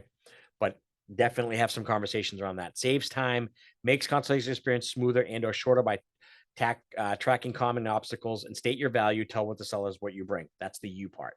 All right. So saving time, expectations. You're going to set on what the market is. The average day on market in your area is X. And I would break that out by price points. So if you're looking at an $800,000 house, I would do it 5 to 6, 6 to 7, 7 to 8, 8 to 9. You're going to go a little below them, a little bit above them, and just typically it's a graph, and you're going to show them where that market is. Typically, as prices go up, the market slows down a little bit, right? If your average price in your town is 550, 900 homes don't fly off the shelf. 400 homes do, right? So you're showing them that. People want to know a little bit about the time. They want some data. Again, a little bit about yourself, the team that you're on, if you are, maybe a little bit about your background and why you got into real estate. All right. And don't make it cheesy, make it real. If you want someone to review that and to look at, I love architecture. Please don't. For the love of God, don't. We all love architecture. Okay. Nothing. You like helping people. That you had a great experience when you bought your first home. When you were a kid, you remember your parents buying their forever home or downsizing. You could bring in a story like that in your value proposition about yourself. That's fine. That is a true love of real estate. I love architecture, not it. Okay. Will you review it on the listing presentation? You have to determine, will you go over your pre-listing packet? Be prepared for when you say, have you seen it? They're going to say, yeah, and they may not have opened it. So have a question about it. Which part did you like, this or that? Did you like the days on market in the area? Did you like the last 4 homes that are sold in your neighborhood? See what it is. Okay. Because if they didn't, and you catch them didn't, I wouldn't call them out and be like, oh, you got a big fat red F, you're a liar. What I would know then is now you're going into a situation where you might have to go a little bit slower on your value proposition, on your price point, because they didn't actually look at the market data you sent them. And that's okay. Different people, right? If it's a high S, they're going to know it better than you. They're going to be like, well, actually your graph is off by 2.7%. You're going to be like, damn it. So does it eliminate the need for a listing consultation? No, it does not. Is it a primer for education you will provide at the listing consultant? Yes, it is a primer. Some terms that you may want to throw in there. Some people have a term sheet. Everyone's listing packet's a little bit different. They're 3 to 4 pages. Don't make these things crazy. Some people will use terms as Keller Williams. As you guys get more involved here, it's alphabet soup here for all you. WTC, 4TS, MBBVP. What is my 411 and what is your 3135? It's like, what is going on here? We will start to do that as well. So breaking down VA, veteran administration, what is an FHA loan, 203 versus 203 KB, or you know what I mean? Break some of that stuff down so that people understand what it is. Do you have an assumable mortgage? Do you not? That's a good little cheat sheet for a seller to see. That way when they get offers, they know that you did that. Talk about the market, time, price point, and then a little bit about you. That's all that you really need to have in a pre-listing packet. Does not need to be crazy. All right, here's one here. Obviously, this one was built in Command. For anybody that's never been in Command, Command is 100% adjustable. So when you go into the design center and you see this, you're gonna be like, oh, that's not me. You can change every inch of this. You can make that, well, hold on, I can do this. If I do this, you guys can see the red ball now, right? Yeah, you can put obviously your photo, your company down here, but you could make this the client's home. You can change this whatever you want. These things are 100% customizable every single page. All right. You build it once and then you keep it. Well, in 20 years, please change your photo. Don't be that agent. I love that. When we have like high school glamour shots in there, you're like, oh, wow, nice perm. Yeah, Derek said the same thing last night. You got to change your photo. All right. Let me get rid of the red ball. All right, so deliver your pre-listing packet. Some people hand deliver these. Some people have a courier system do them. I will tell you, your luxury agents have a courier system delivered. They knock on the door, and they hand it to them. They use a local care package people. Your higher end homes will do that. I know Adam Dow and his team does this. Confirm the appointment date and time. Always confirm. So you set the appointment today. It's for Wednesday, Monday night. Call and confirm. You're showing professionalism. Your doctor does it. Just confirming that you have your appointment next week with Dr. So-and-so. If your attorney doesn't do it because you're typically in jail. Thank you. I got one laugh out of that. I want to thank the young lady for smiling. Okay. It's Friday night, people. Come on. All right. Ensure all decision makers are there. That's huge. You're going to find out that just because the property is in the Jason Westcott Trust, I may not be the trustee. It might be my brother, my son, business partners, right? That is huge. The other big problem that you have is probate. When somebody's the executor of a probate, when somebody passes, their property has to go through probate to prove that all their debts are settled. There's an executor of the probate. If it's a boy, it's an executor. If it's a female, it's executrix. I don't make up the words, people. It's what they're called. All right. At the end of the day, what will happen is you'll meet with the sister or the brother who thinks they're in charge, but the actual person signing the documents is not. So ensure that all decision makers are there is huge, right? Here's the other big one you're going to get. So I want to sell my house. Okay. Get there. And you're like, I'm reading the deed. It says Jason Westcott and I'm not married, so I'm going to make up a name. Samantha Westcott. Is she here today? No. Don't worry about that. She's just on the deed. That's a divorce that's happening that someone's trying to not let their spouse know, right? So just all decision, if they're on the deed, they need to be there. All right. So decision makers are huge. Make sure that you are dealing with family members. You are meeting with all of them. Now, if you are dealing with family members, i.e., an estate, that's tough. Somebody, typically the executor was named because they are not super emotional, but somebody in the family member is upset that they're selling mom and dad's home. Okay. You have to kind of go into, so when they say, yes, it's going to be me, my brother, and my sister, know right off the bat that you're going to be, don't go in there with the take back closings. You go, you can't hire a shark. You're not hiring me. That's not the time you pull that one out. All right. Like you gotta pick and choose here. So just remember that's a great way to find out who is going to be at this meeting when you do have it. Complete and practice your listing presentation. Make sure that you're really good at it. You should be able to take a listing. I'm going to use a non-binding lot reservation that I drew up today. You should be able to take this form, put it upside down in front of the client and be able to read it without not going, wait a minute, what does that say? What does that say? Be really good at your listing presentation. All right. Some people do them on there's two theories with these. This is up to you guys. Some people don't deliver them. Some people want to, you do them on Meet the People and do them on an iPhone, tablet. They don't want to leave them. They don't want other agents seeing them. There's pros and cons to that. Okay. You don't want other agents grabbing your data. Okay. I can agree with that. My theory as an agent was I always left it. That way the other agent could see it and be like, oh crap, Jay was here. Or it's marketing. Like my name's on it all the time. The shit part is if you don't get hired, they always call you in 6 weeks when they went with the other agent that said they could get 8 when you said 750 and you told them, I don't care that your Nana's dead and you know you're in a state, but you hired a shark and you ruined it and I walked out on you. Come on, laugh. Okay. Yeah. They're going to call you and be like, what do we do now? And that's legal advice. We can't do that. So there's pros and cons to leaving them, not leaving them. I always left them personally. At the end of the day, data's data. It's not, I'm no super freak. Anybody can get on the MLS and see how many homes are selling at any time. Nope. Oh, that's cool. I didn't know that did that. Review your lead sheet. Every week, you should be making sure that if you're in contact with people for pre-listings that you're going to be having appointments. So having a lead sheet, Command has it. We used to have a thing called CTE. Some brokerages still have it. Commit to Excellence, it's called. Or you'll see people use dry erase boards. I don't. Back when I was in production, I have 3 screens. If you were in my office, I got one here, another one here. I used to have my dry erase board, aka a spreadsheet. Everybody's like, how do you make that look like a dry erase board? Well, I'll spend 7 minutes in a Excel file and you can do it. And I would have it over here so I knew who to call. If agents came into my office, I have a button that I can press and that screen goes black. I don't like when agents come in and they can read your dry erase board and be like, how are you selling the Smith's house on Johnson Road? I live on Johnson Road. That's my neighbor. I'm going to call him an asshole. Like that will happen. So that's why I was never, you come into my office, you never got to see clients I was working on. The screen used to go black. That's why I always had a TV in my office. Because that used to be my dry erase board. Now it's where I watch golf. Shh. All right, moving on. Arrive to the listing presentation in a professional manner. On time. Super huge. There's ongoing conversations in ebb and flow about dressing with how you should dress. I will tell you, when I was in real estate, when I first got in, it was suits. Guys wore suits, girls got all dressed up, and it slowly got away from that. And then it got into like guys wore like casual shorts. And now, mind you, I am 20 minutes from the ocean, and I am 20 minutes to the lakes region. So we're very aqua-y, watery, touristy here.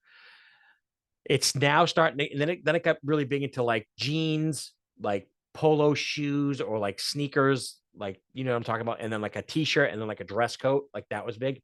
It's starting to push back into like dressing up a little bit bougie again. I'm not saying suits, but I would tell you guys, my advice to you is that always dress one step better than your client. If your client is a contractor, I don't think I'd show up wearing a 3-piece suit, only because he's probably going to meet you on a dust bowl and you're going to be really pissed and have a dry cleaning bill that's up the nose, ridiculous. Khakis, pair of jeans, dress shoes or sneakers with, whatever you want to wear, and maybe some kind of a polo, like that's fine.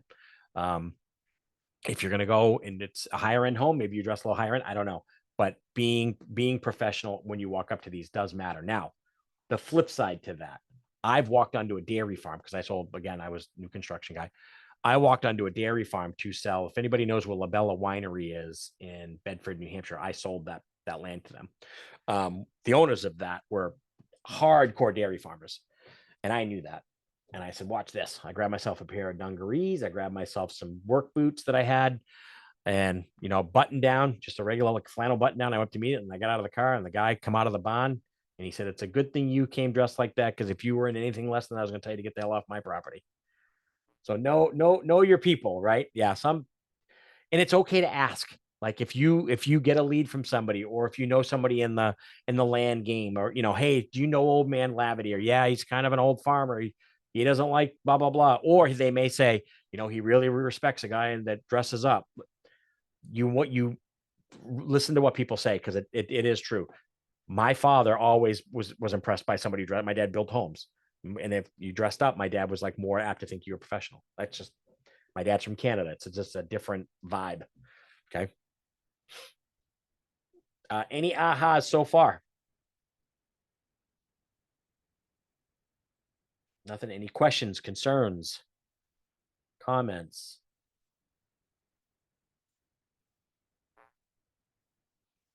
Thank you, Alan. All right, we're at the listing appointment. We're about halfway there. Okay. Here we go. Setting a listing agreement. Create a great impression to build the seller's confidence in you as their real estate agent of choice. Again, you got to be a little bit confident when you go into these things. All right. Now, it's okay that you're not the top agent. It's okay that you haven't been sold 7.7 billion homes, but be confident in what you're doing. How you present yourself is really, really huge. All right. Share your price recommendations, the initial list price for their property, and your reasonings behind it. Now, two things will happen to you. You're going to go in, you're going to do a great CMA. You're going to kill it. You're going to be like, my CMA is on point. And then you're going to walk in, they're going to open the door, and you're going to go, oh, this is way nicer than I thought. Or you're going to go, oh, this place is beat. Delayed maintenance. Either way, it will happen. So be ready to be able to adjust for that. So when I used to do a CMA, I would do a CMA and be like, okay, if the house is nicer, X. If the house isn't as nice, it's Y. And again, if you guys don't know how to adjust for a home being nice or not, or difference or not. So again, if you go into a home that should typically have sand and steel floors, but it has vinyl plank click, you've got to be able to adjust for that. And that, that's probably $5,000 or $6,000, right? Less. If you go into a home and it's overbuilt, you have to be careful of that. Where you go into a home and you open the door and you're like, oh my God, this thing's got plain and fancy cabinets, which are like the most expensive cabinets you can buy. This has got Brazilian cherry floors. This has got double-edged granite or double-edged quartz. Like that's just what's really thick. They glue two pieces together and it's super thick, really pretty looking. You can't be like, okay, now the house is worth 900,000, but it's a 500,000 neighborhood. No, you overbuilt. You ever been to a house that's overbuilt where you're like, you really didn't need the $700 toilet. You really didn't need the shower. You know what I mean? It's a 2-bedroom, 1-bath ranch. And when you walk into the bathroom, you go, what in the Lord is it's like a spa in here? And they're like, yep, spend $100,000 on that. Yeah, you're not the best use of your money. You will get into stuff like that. So be able to adjust that on the fly. All right. Again, and your reasonings behind it. Set expectations for how you market the home and how you work with sellers. Expectations on how you're going to market the home. Different homes get marketed different ways, right? Whether it's 1-floor ranch, obviously we're looking for possibly a young family, somebody right sizing, for the lack of a staircase. If it's a condo, younger couple, how do you adjust for radiant heated floors? Radiant heated floors are a value add. It depends on what kind and where. What do I mean by that? Radiant heated floors in garages, super value add, because they heat the concrete and it's super cheap to heat. In a home, it's still a value add, but it depends on how it's done. If it's done electrically, not great. If it's done through a boiler, yeah. If it's done through the boiler, it's fine. I'd say that's probably a $15,000 or $20,000 upgrade. But typically, if they have radiant floor heat, the rest of the home is going to be really nice. Nobody's typically putting in radiant floor heat because you can't put it on carpet, right? So you're talking about Carrera marbles, you're talking about granite floors, you're talking about, true hardwood floors, 3/4 sand and seal or pre-finished. So typically your house is nicer, but yes, that is a value add. Here is a zero value add: solar panels, 100% zero. Geothermal, 100% zero. Scary. Geothermal is a huge value add for the buyer because we all know what it does, right? The problem with geothermal is the tax reduction is for the builder who installed it and the homeowner, the first one that had it. So if you buy a brand new home with geothermal in it, you get zero tax break and you get one hell of electric bill. That's the problem with them. And they're super expensive to put in. If the solar is owned, it's still zero. Yep. Zero value for solar. Solar has a actual negative, positive feel to buyers because of the damage it can do to a roof. Swimming pools are the worst. Swimming pools is like 5 to 10 grand. You get an $400,000 gunite pool, 10 grand, maybe 15 if it's super nice. People are like, what? Kitchens, bathrooms, and square foot is the only time you really get value. Square foot is dollar for dollar. If you add onto your home, you will get dollar for dollar. Bedroom is about 75% on the dollar. Bathrooms are about 75% on the dollar. Kitchen's about 60, and everything else is pretty much a loss. I remodeled the basement. It's not square footage, right? We all know that it's below grade. It can't be considered square foot. It's a federal law, that's all states. So anyway, set expectations for how you will market the home. Again, somebody's overbuilt. How are you going to get around that? If somebody did finish their basement, we're going to try to market this towards families, kids, maybe somebody that wants a home gym, that sort of thing, right? You've got to take, every home's going to be a I little different. have a question about that, actually. I'm sorry to interrupt you. I know You that didn't you've been interrupt. asking. This is a free for all. Unmute and ask away. So I have been listing new construction. And in the new construction, the town has and is aware of the finished lower level. They're calling it a lower level, not a basement, because basements, anyway. So they say, oh, there's a finished lower level. So how many square feet do you have finished below Grade. ground? And they're counting the below ground in the square footage of the house. But in MLS, you have a section to do square feet and then below ground square feet. And because it's set up where when you look up the property from a tax perspective, the town also is aware of the lower level finished area. MLS automatically populates the above and below ground finished space. So when we say you can't count the finished basement, I guess, how does that play it? Like, I don't know how to So change that. Like, do I have to change that? Is it okay? Is that something that I should be asking my attorney? Are you an MLS Flex or PIN? Sorry. PIN? Yes, Yeah. MLS PIN. And then I So- also use Cape Cod and Islands MLS. And I do believe they use Paragon, right? I believe so. No, yeah, I think they use Paragon. I'm not 100% sure because I don't go down that far. I'm a North Shore guy for my licensing. So national law states if it's below grade, it cannot be a bad bedroom. You can have a room down there. It's not. Oh, below, correct. No bedrooms involved, and that goes with raised ranches because we deal with this all the time. If any part of the home you cut into and is dirt, and if it's just the back corner that is below grade, doesn't count. The town will tax you on it for tax dollars. Absolutely. 100% right. So the town's going to want to know above grade, below grade for tax reasons. It is not a dollar for dollar value. So if I put 1,000 square feet on the top floor, let's just say it's worth $1 a square foot. But the minute I go in my basement, Right. it's worth 35 cents. That's how the town's doing it for tax Right. reasons. Yeah. An appraisal will do Right. the same thing. So it's not really a dollar for dollar match. Now, when the MLS does it, PIN, I'm going to be honest with you, I'm not a fan of PIN. New Hampshire, Maine, Vermont, we Flex, Paragon. We have above ground, below ground, and then it does not add the two together, but the general public can see what it is for appraisal reasons.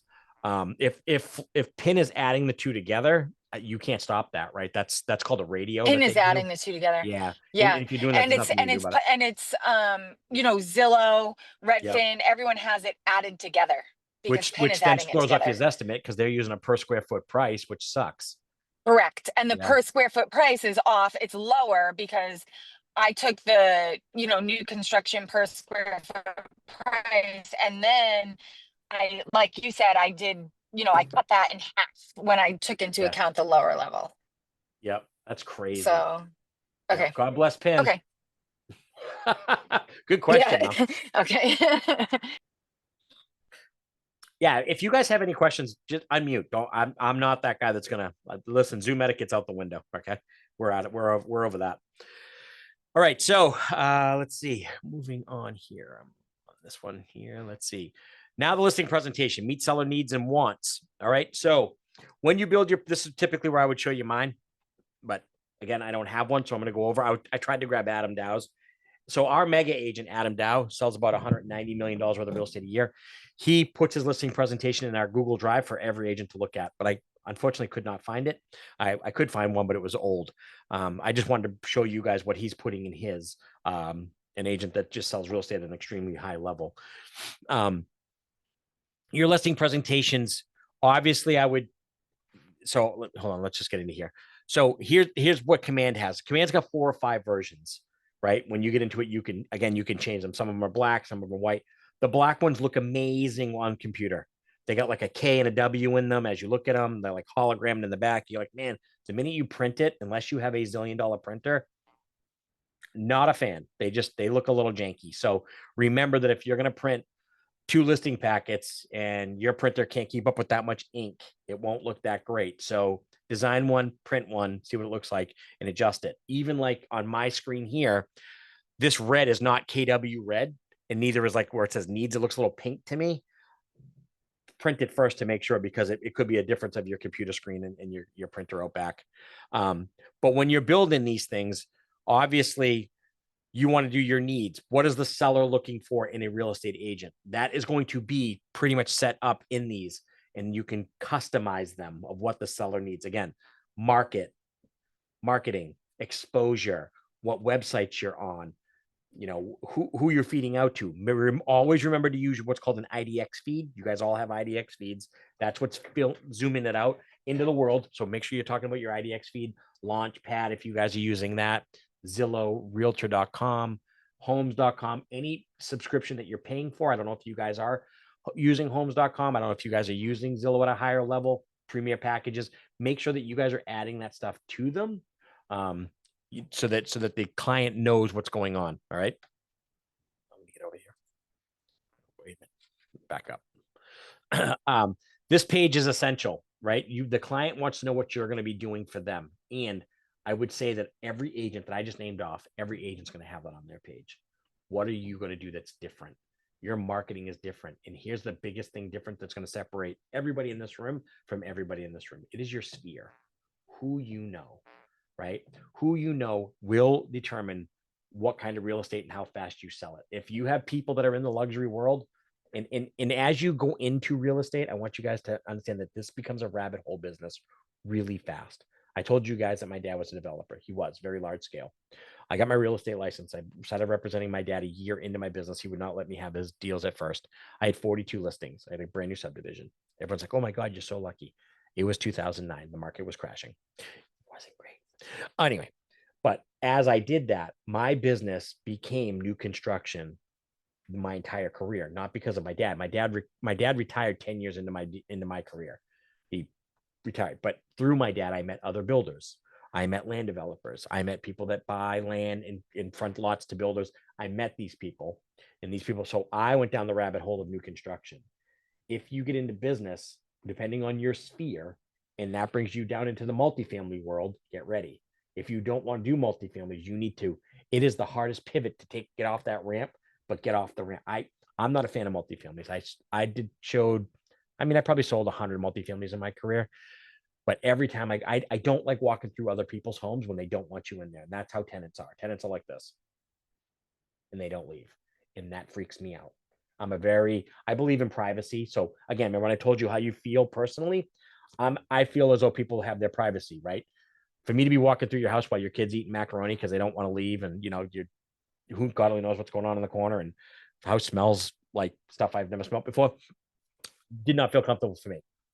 Off that exit ramp. Right. I liked new construction. I liked residential homes. Commercial, I'm in Cyborg as well, the commercial board. Not a huge fan of it. I joined that just for the large land parcels that I wanted to get involved with. But I knew what I liked and didn't like. So this will bring you down that road. And that's why when you do these, your needs at the client that you're facing will be the needs that the client needs. That's going to tell them that's how you handle it. So it will constantly bring you down that road. We have a lady at my market center that sells mobile homes. And she's like, I don't know how I get stuck into these things. I go, because that's what you did. Your first 5 sales were mobile homes, manufactured homes, and she slays them. Like Sally, she sells 60 a year. And she loves it now because now she knows everything about them. But if it's not something that you're not passionate about, it's just try to get to a different listing. All right.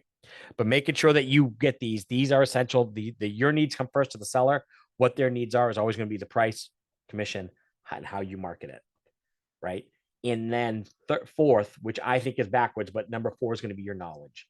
Please, please, please, for the love of God, if you hear anything about me, I don't know if you see the gavels over my head, but I do a lot for the Realtor Association when it comes to the legal side of what we do.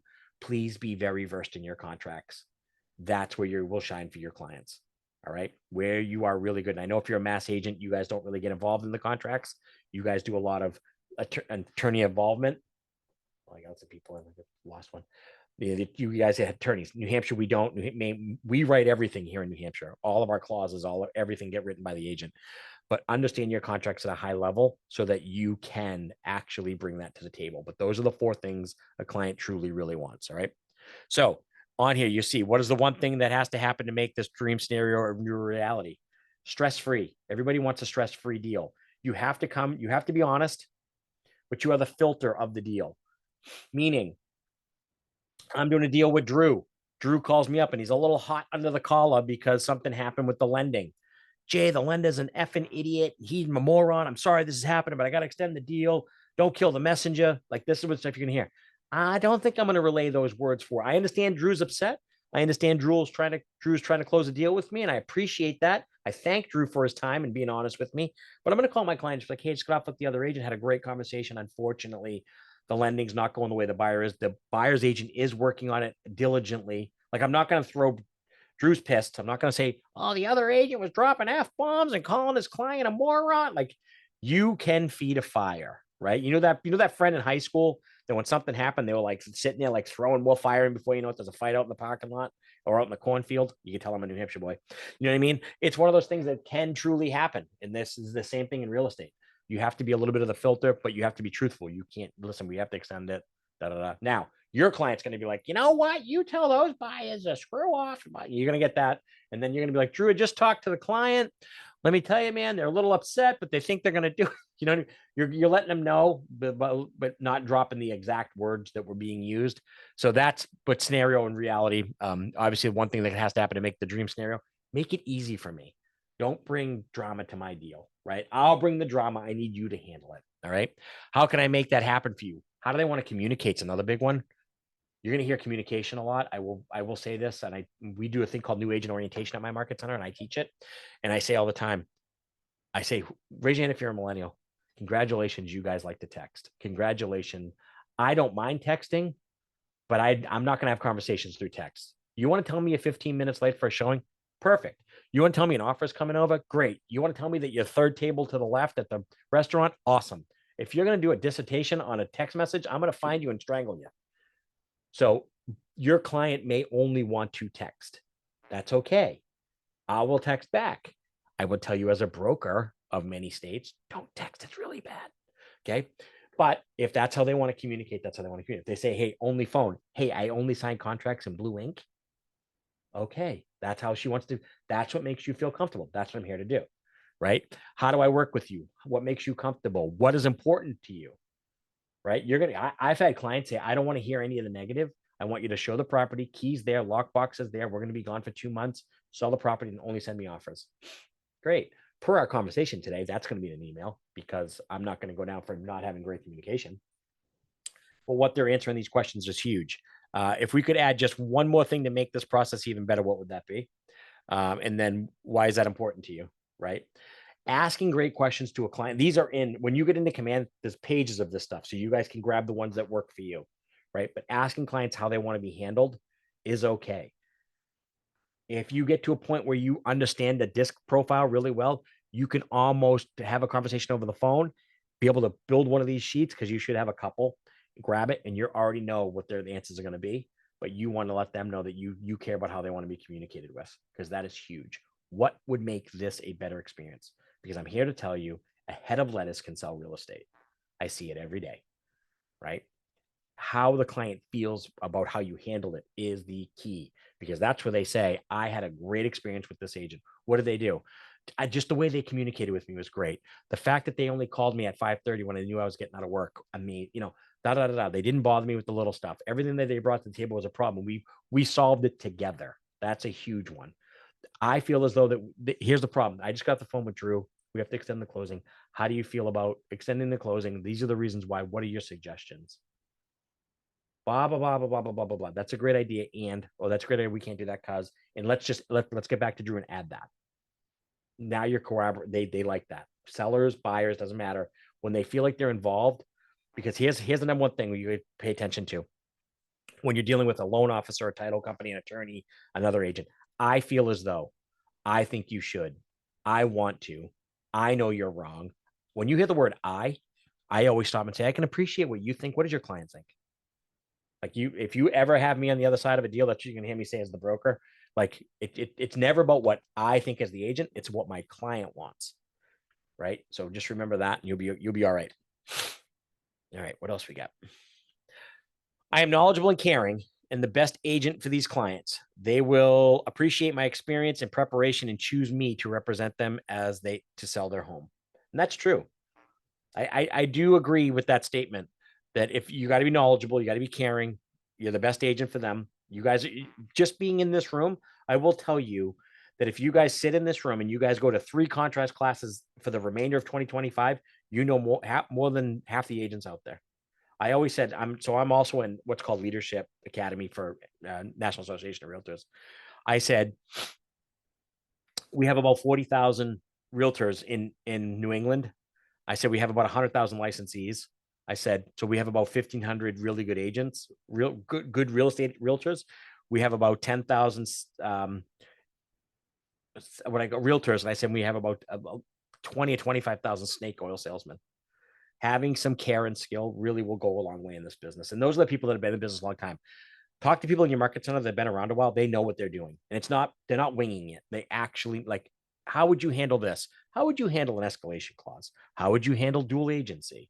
When you have these agents answer you, you're going to be like, wow, that's a pretty good answer. It's because they have some knowledge and care. It's not just winging it, So opportunities, update every stage of your relationship in your transaction. Now, this is a little bit of self-gratitude here. When you move them through your command, whether it's under agreement, under contract, you start moving them, that's for your market center so that they can start running numbers, and the numbers will help give you the numbers back. So moving them through is super huge in your command status, which it's not showing, which I wish it would. I mean, this is your database percentage. So when you go in here, this is going to show you how healthy your database is. Clearly, you have great phone numbers, really bad on addresses and neighborhoods. Command's going to start having a lot of AI built into it.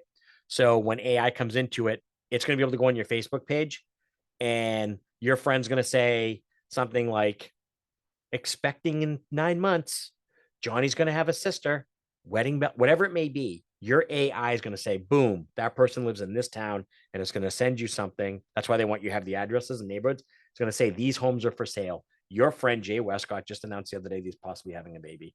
It's coming. Creepy. All right. But it's going to be able to do a lot of cool stuff. So make sure that your database stuff is high. But moving your stuff through command, which is under your handshakes, moving them down the line also helps your market center track numbers for the average sales price. Okay. Listing walkthroughs. Here it is. When you do, we talked about this already. Listing walkthroughs. Make sure that you do this. Don't try to walk through that. If the seller's going to let you walk through the house by yourself, great. Don't. If they don't feel comfortable with it, bring them with you. But just ask them not to point out the stuff. You're trying to look at it through the eyes of the buyer as you walk through the home. Now, you may, you may walk in and be like, wow, these are ash floors, or this is X or Y, or this is teak, or this is walnut. Like, holy crap, I didn't think this was here. Or again, maybe the opposite. The other thing that when you do them through a walkthrough, start looking for stuff that would detract a buyer. We sold a home where the son was the pitcher for the Atlanta Braves when they won the World Series, and his jersey was in the case with the baseballs that he pitched. Super cool. But we did ask them to move that because people they're looking at the and they're like, oh my God, this is the baseball from the World Series. When, you know what I mean? It's his son. You know what I mean? Same thing with like wedding photos, anything that shows like big family members, people stop and look because they want to see if they know you or they want to see if they know the seller. You might remove that. They call that decluttering. Obviously my office is a cluttered mess. Like half of this stuff should come down if I was going to sell. But you know, you're giving some marketing ideas of decluttering, and the easiest way to say, you know, the home's going to be for sale, start packing it, you know, that way it's not so much, and start neutralizing the home. And when what do you mean by that? You ever walk into a hotel and you're like, it's really nice, but it's cold. People don't want to see your stuff. They want to see their stuff in your home. And that's what you need to do. Like, obviously this picture is a very decluttered home. This is very looking. There's no family photos. There's no wedding pictures. There's no dishes that, you know, heirlooms, none of that. Like, you want to start doing that sort of stuff or having conversations with that.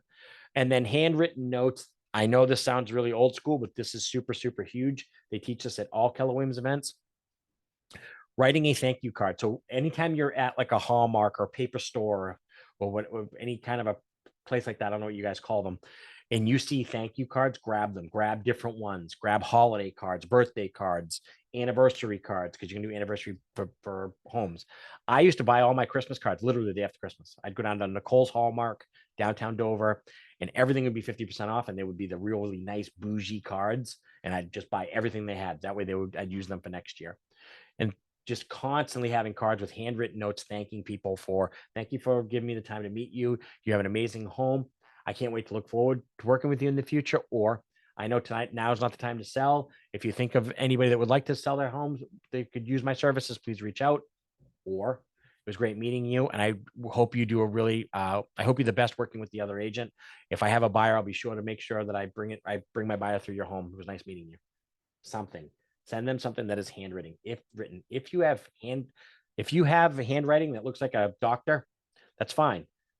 Slow down or have somebody else write them and then you can sign them. We used to have a lady in our market center that would do these for you. She had the most beautiful handwriting, and she did, I don't know, hundreds a day. It was crazy, but absolutely amazing. We have a gentleman in my office that has a robot. It's a machine that does it. It holds a pen and it writes it. So it's got the indentation of the pen. Because his handwriting I don't know if it's handwriting or if it's spelling. I'm going to leave it alone. But it's super, super cool. I'm like, oh my God, that's legit. He's like, yeah, it feeds it. The pen comes over, writes, and you can pick any font you want.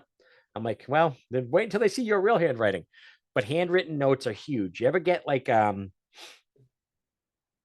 a difference between saying like, hey, do you want to come to my wedding? Cool. See you there. And then getting like a wedding invitation, right? There's a difference. Luxury homes are the same way. When you get invited to a luxury listing, like a true luxury, like a $10, $12 million property, they're actually like wedding invitations. They're really, really nice. And you have to have that when you go. They don't just let every broker in those.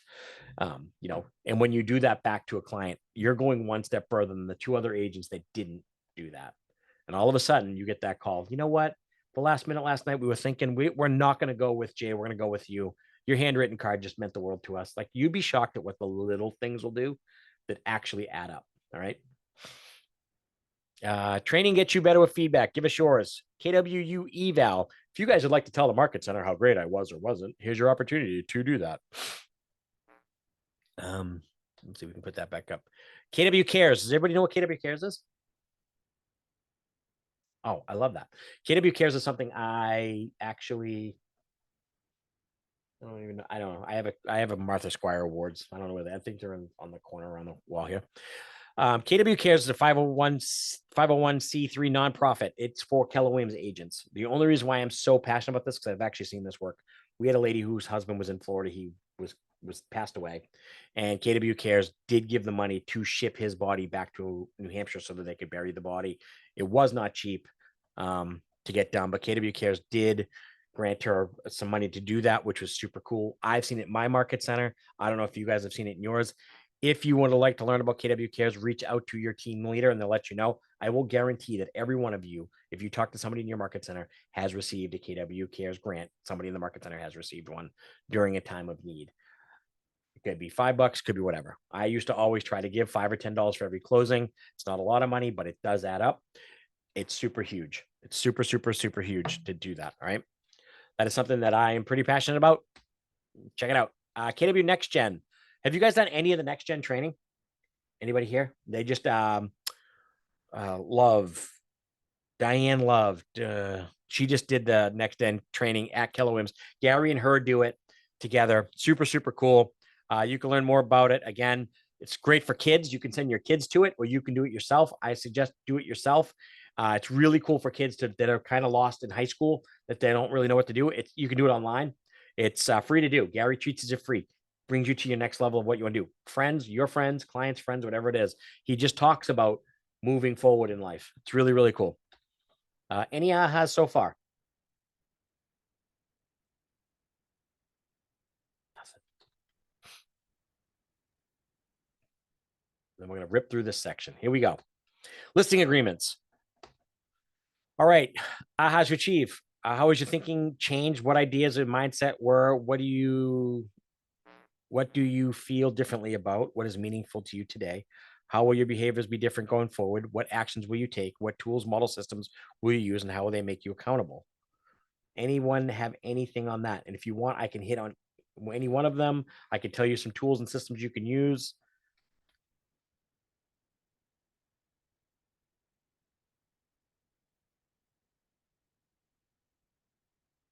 Nothing. I love that. All right, so I'm going to go these really quick. Change your thinking, change your mind. Remember that listings equal leverage. Listings are where it's at. It's always will be that way no matter what market you're in. I need you guys to be 100% listing minded, even though if you're a buyer agent on a team, still be thinking about listings. All right. What do you feel differently? I don't know if that's going to be your feelings. I can't really comment on that. Your actions, what actions? You need to have some kind of an action plan moving forward, which is called a 1-3-5. Your one plan is to get listings. What are the 3 things that are going to get you that listings? And what are the 5 things under each one that you're going to do? So me, I need listings. I would probably do my sphere of influence. I would probably do a geo farm, meaning an area, right? That'd be my second thing. My third thing would probably be, because expired listings are coming back, an expired listing campaign, meaning I would go on the MLS every day. I'd find properties that fell off the MLS by agents that have not did a great job. Those sellers have had their hand up. Do not hit withdrawn, or you always got to use expired, not withdrawn. Withdrawn is still an active contract with the brokerage. It's just not in the MLS. So expired means it's expired. You can call. You can say, hey, would you like what happened, Mr. Seller? How'd it go? Is there anything I could do for you? Was there reasons why? And he's going to say to you, well, if my listing, if you think you could sell my listing, why couldn't you before? Unfortunately, I didn't see your listing. It wasn't marketed well. My buyers did not see it. That's just the truth, right? So those are some of the actions you could do under that. Geo farming, make sure you find areas that are turning over at a high rate. Find homes that are selling in an area at about 3 to 5 years. You don't want to hit the McMansion neighborhoods because people typically own those 10, 12, 14 years while the kids grow up and move out. It's not a bad listing to get, not saying that. It's the condos, the first-time home buyer neighborhoods that's turning over constantly. That's where you're going to start building your database. You're going to get that condo, first-time home buyer home. They sell that, husband and wife, 2 kids, whatever. They buy the forever home. That's how you're moving up the ladder. Okay, that would be one of the things I did. Geo farming by doing that. Rental, another big one. Try to find people that rent. There's a buyer sides, but still, I would probably hit every town that you live in America. If you go to town hall, has a non-resident owner list, meaning I own property in your town, but I don't live in it. They will give you that list. You could do equity updates for those people. If you ever thought about selling your multifamily, you ever thought about selling your lake house, when was the last time you were at your camp? Most people have these properties and stop using them. Ski homes, secondary homes, ocean homes, a condo that they have downtown Boston. I don't know what it is, but if they're out of town, they may not want to do it. Airbnb is becoming a major problem. STRs are becoming a major problem throughout America because condominiums are starting to ban them. Towns are like, you cannot STR in Portsmouth at all. No Airbnb in Portsmouth. So a lot of people bought these for this, and now they want to get rid of it because they don't want to do long-term rentals, because long-term rentals don't generate as much money. Well, you can get $2,000 a month for your apartment, or you can sell it tomorrow and make 400,000. A lot of people want the 400 grand. They can go invest in something else, whether it's a bigger home, another investment, stocks. I don't know what it is, but those are a great way to find some listings there. All right. What tools, models, system will you use?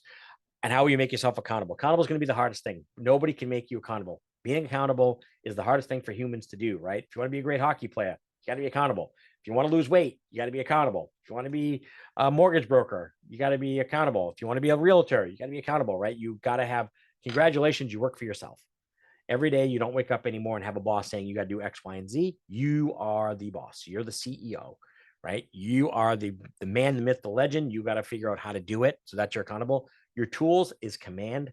Walk your clients through it. Build great stuff. If you don't know how to build it and you don't, that's fine. Tiffany Hampton is your regional tech director, whether you have a tech trainer in your market center or not. I don't know. If you have a productivity coach in your market center or not, reach out to them. They will help you walk through some of these campaigns, but do not be afraid to start. Do not get analysis paralysis, meaning I'm waiting for business cards. Stop. I'm waiting for this. Stop. I'm waiting for a sign. Stop. Like, that's just not a thing.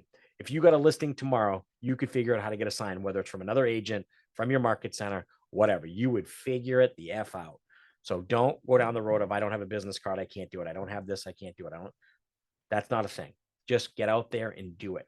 Get in front of people, get in front of the people that know and love and trust you, and get in front of some neighborhoods that you know are nice neighborhoods, that you know are nice neighborhoods, and you'd be proud to sell that listing for them. All right. All right. The daily success systems. All right. So you have 10 conversations, 10 contacts added, 10 handwritten notes. I would say I would double that. 19 no's to a yes, right? So if you did 20 of all of those, I will guarantee that if you did 20 of those a day, you will have a listing by the end of the month. That's just the truth. You're going to have more than 19s going, right? 20 conversations a day, 20 conversations of the people that you called, and then 10 handwritten notes with the people that you called. So you're 20 people you're calling, 20 people you're adding into your command, 20 people you're giving handwritten notes to. Now, if you don't want to do handwritten cards to all 20 people, that's fine. You could write a text message. You could write an email, whatever it may be, something like that. If you have a great conversation, you want to do a handwritten note, that's fine too. But at the end of the day, if you do that, the 10-5 social, 1 immediate, I don't know what they taught you in other classes, but there's a thing called triple bop. Build 2 in the second Facebook page, have 2 Facebook page. At the end of this, get off this, go look me up. Jason Westcott, WSTCOTT, Westcott, Jason. You're going to see 2 from me. You're going to see 1 where I'm eating a dinner at Tuscan Italian kitchen. It's all big plate of meat. And then you're going to see another one where I'm like, I think I'm in a black shirt. One is my personal page. One is my business page. The business page is the Westcott Group at Keller Williams Coastal Lakes and Mountains. You're going to see I haven't been on there for a while because I'm now a broker. The other one, triple bop, goes like this. On my business page, I'm putting up a house I listed, a house I'm trying to find, some kind of market statistic, and then something personal, right? So it's going to be new house, open house this weekend, the New Hampshire Association of Realtors just posted the other day that the price went up for 55 straight months in a row. On my 4th post, it's going to be me, because I'm on vacation next week, either at Ayers Lake or at the lake, at the ocean, because that's where I like to be, right? 3 business, 1 personal. My personal page is opposite of that. It's going to be, I'm at the lake, I'm water skiing, and I'm 50 years old. I don't know how the hell I'm still doing this. I'm surprised I haven't killed myself. I think I'm going to have a ribeye on my grill tonight. Maybe, maybe not. And the 4th one's going to be New Hampshire Association of Realtors just raised the price by 55 months of straight growth, 3-1. As you get into that, you're going to start doing 4-1, because people that are friends with you want to know you as your friend. I want to know what you guys are doing personally. You're my friend. You're my family. But I also want to know you're a real estate agent. People that are on your real estate side, I want to know you're in real estate, but I also want to know you're human, right? Not a Instagram troll, right? Like we see out there. The other thing, on your business page, do not allow other agents on it. No realtors on your business page. We all did it, and then we all had to go kick them off. You know why? Oh my God, Jay, that listing looks amazing. Do you know what your realtor friend's doing? DMing your friend saying, call me, I can show you the property. Nope. All right. That's just some tidbits. That's the 10-5-1 social media engagement. I know that they teach you guys a little bit. The 10-5-1 is a little bit different than that. But if you just do 3-1, 3-1, 3-1, and if you do 4-1, 5-1, it doesn't matter. But business page, business, personal, personal page, personal, personal, personal, business. I don't care the actual ratio, but Tony Giordano wrote that book, Triple Bop and Quad Bop. It's really, really good. Worked well for me. My last year in real estate I had a team, but me personally, I did 146 transactions myself. My team in total did 280. So it's one of those things that it does work. You don't need to recreate the wheel. You just got to take what's out there and just make it you. And by making it you really does matter. All right. And obviously enrichments, appointments, agreements, and closings. That's where it's really at. You've got to be meeting people. You've got to be going to appointments. You got to get under agreement. You got to go to closings.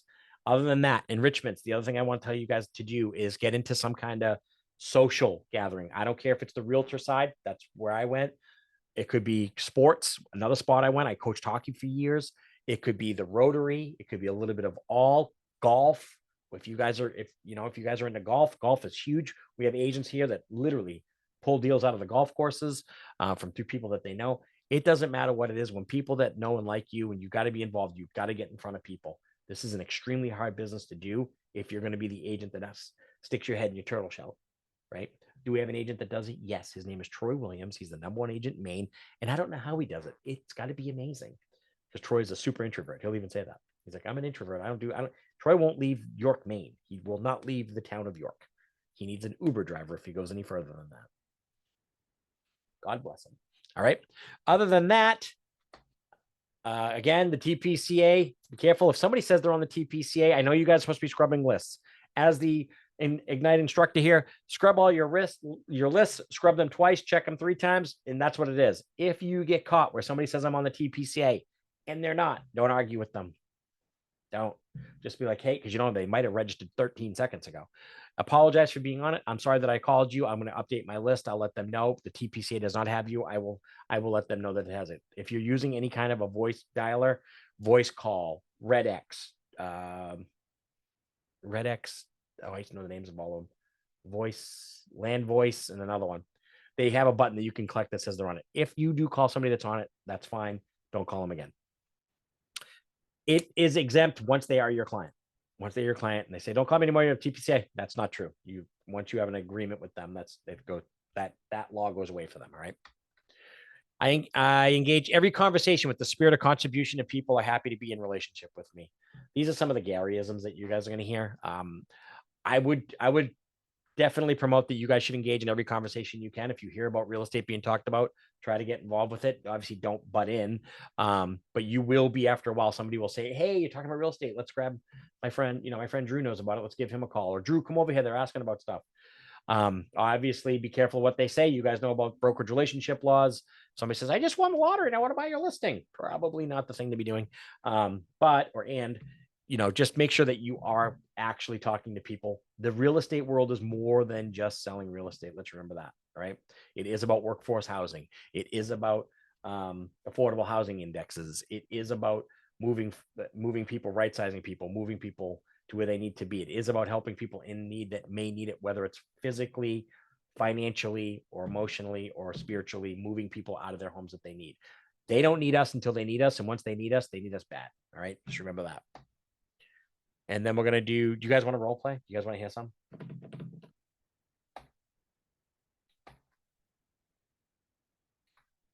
Oh my God, they don't give them to you? They used to give you versions. Oh, I was going to do one with somebody. Prepare your list. Yeah. So there's the list, 20 down list. Lead generation. Warning, you must comply with TPCA federal laws. All right. They make you guys actually call on this one. They don't actually do have real role play. Some of them, they give you scenarios and you have to do it. Are there, you talked about scripts and the role play, and should we ask around our market center, or is that on command, or? Yeah. So for instance, yes, your market center. Let me just watch. Ready? So for us, if you go to KW Connect and you put in where you go to get all this, where you go to get these things, the Ignite booklets. If you put in Ignite scripts, they're going to give you the actual booklets of scripts. I printed the whole thing off because I'm an idiot. But they'll give you the Ignite scripts. But like a lot of market centers, I don't know what market center you with, Drew. Metropolitan. Oh, you're Whiteacre. Yep. So for us, we do this. Hold on. There it is. So my market center, which most do, we have a thing called the hub, right? So when the agents come here, they go, nope, productivity and coaching, script library. So our agents can come here and get them. So here are the Ignite ones, the Ignite element scripts. Then we have KWU, Battle of the Scripts. The Jeff Glover ones are probably the best ones. And then exactly what the state of real estate agents. You guys have access to these. These are the Ignite scripts that if you go into, this is just going to be a quick link into it. Say it goes back to labs. And then the scripts are here. Let me just get into them because it's obviously the opening things. Yeah, here you go.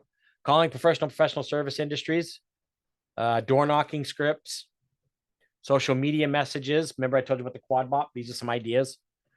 Hi, my name is Jason. Thanks for following me. I saw you comment on my address. It's an amazing place.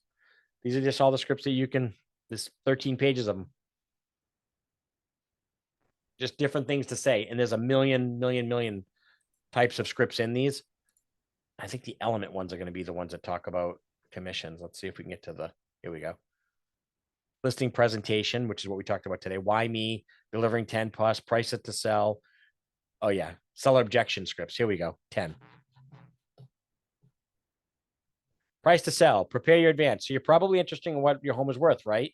Well, the price of your home is determined by the market, which what the buyers are actually offering competitive market. So there's all these different, and again, read these, right? You don't internalize them, being like, I like this, I don't like that. Then personalize them and then make it your own. Like we see people highlight them. Like a lot of these, because we're a Texas company, just throwing it out there. A lot of them are going to say, who do you know from church? And agents are like, not saying that. You know, the other big thing too is New England, we don't use front doors. Do you guys use your front door? Yeah. I know, Drew, I know you do. Now that I know that you live in New Hampshire, I know you do not, right? So yeah, we don't, like most people, you have to door knock the front door, but most people don't use them. So like you have to knock and like wait, because people are like, hold on, wait a minute. Right. If you're gonna door knock, don't wear a suit. You look like a Bible salesman. Just saying. You know, you might want to just like rock like something that's like got a logo on it.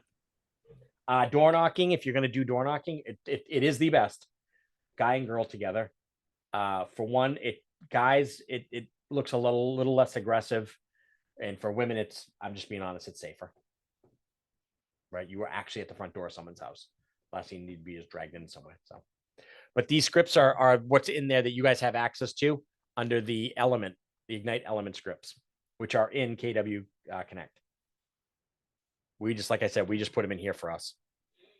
Our market center just built this thing out. Well, I think Drew, I think you guys have a hub. I think your market center built one too. That's great. Yeah, I'm sure we do. And I grew up in California, so yeah, it's definitely the weirdest thing to me that nobody uses their front door. Yeah, the front door. Yeah, we don't. Yep. Well, I want to thank everybody for coming tonight. It's Friday night. I know it's not where you guys really truly wanted to be, and if you guys have any questions or concerns, feel free to call me whenever. My number is 603-234-2589. I am the managing broker at Keller Williams in Portsmouth, Coastal Lakes and Mountains. Over 20 offices and 600 agents, about 1,000 licenses amongst the states. So if you guys have any questions or concerns, we do run a lot of this stuff. If you guys ever want to come over to our market center and sit in and take a class, we do these Ignite live. Every other month we do them live where our mega agents teach it. If you ever want to just come over and check it out. But if you guys have any questions or concerns just in general about anything, I'm always here to help. Thank you very much. Yeah. Alan, where are you from? Metro, Keene. Yep. Okay. Yep. What about you, young lady? Where are you from? Metropolitan Bedford. You guys are all Bill Weidecker's people. Oh, yeah. I was just at dinner with Bill the other night over at NHAR. He does the leadership academy that I'm in. He's the one teaching. Yeah. He's Region 1 VP. That's big for NAR. Yeah. Bill's a great man. Yeah. Yeah. Bill gives me a lot of shit when I get over to Concord. Not gonna have any trouble out of you, am I, Westcott? And Alan, I love Alan. Me and Alan have, broker to broker conversations. We have them a ton. Yep. Alan, you got a great market center over there. Some really solid people. Thank you very much. It was very informative. Yeah, well, they asked me, they literally asked me to do it. They're like, we have no one for Friday night. I'm like, of course you don't, Monica. I'll do it.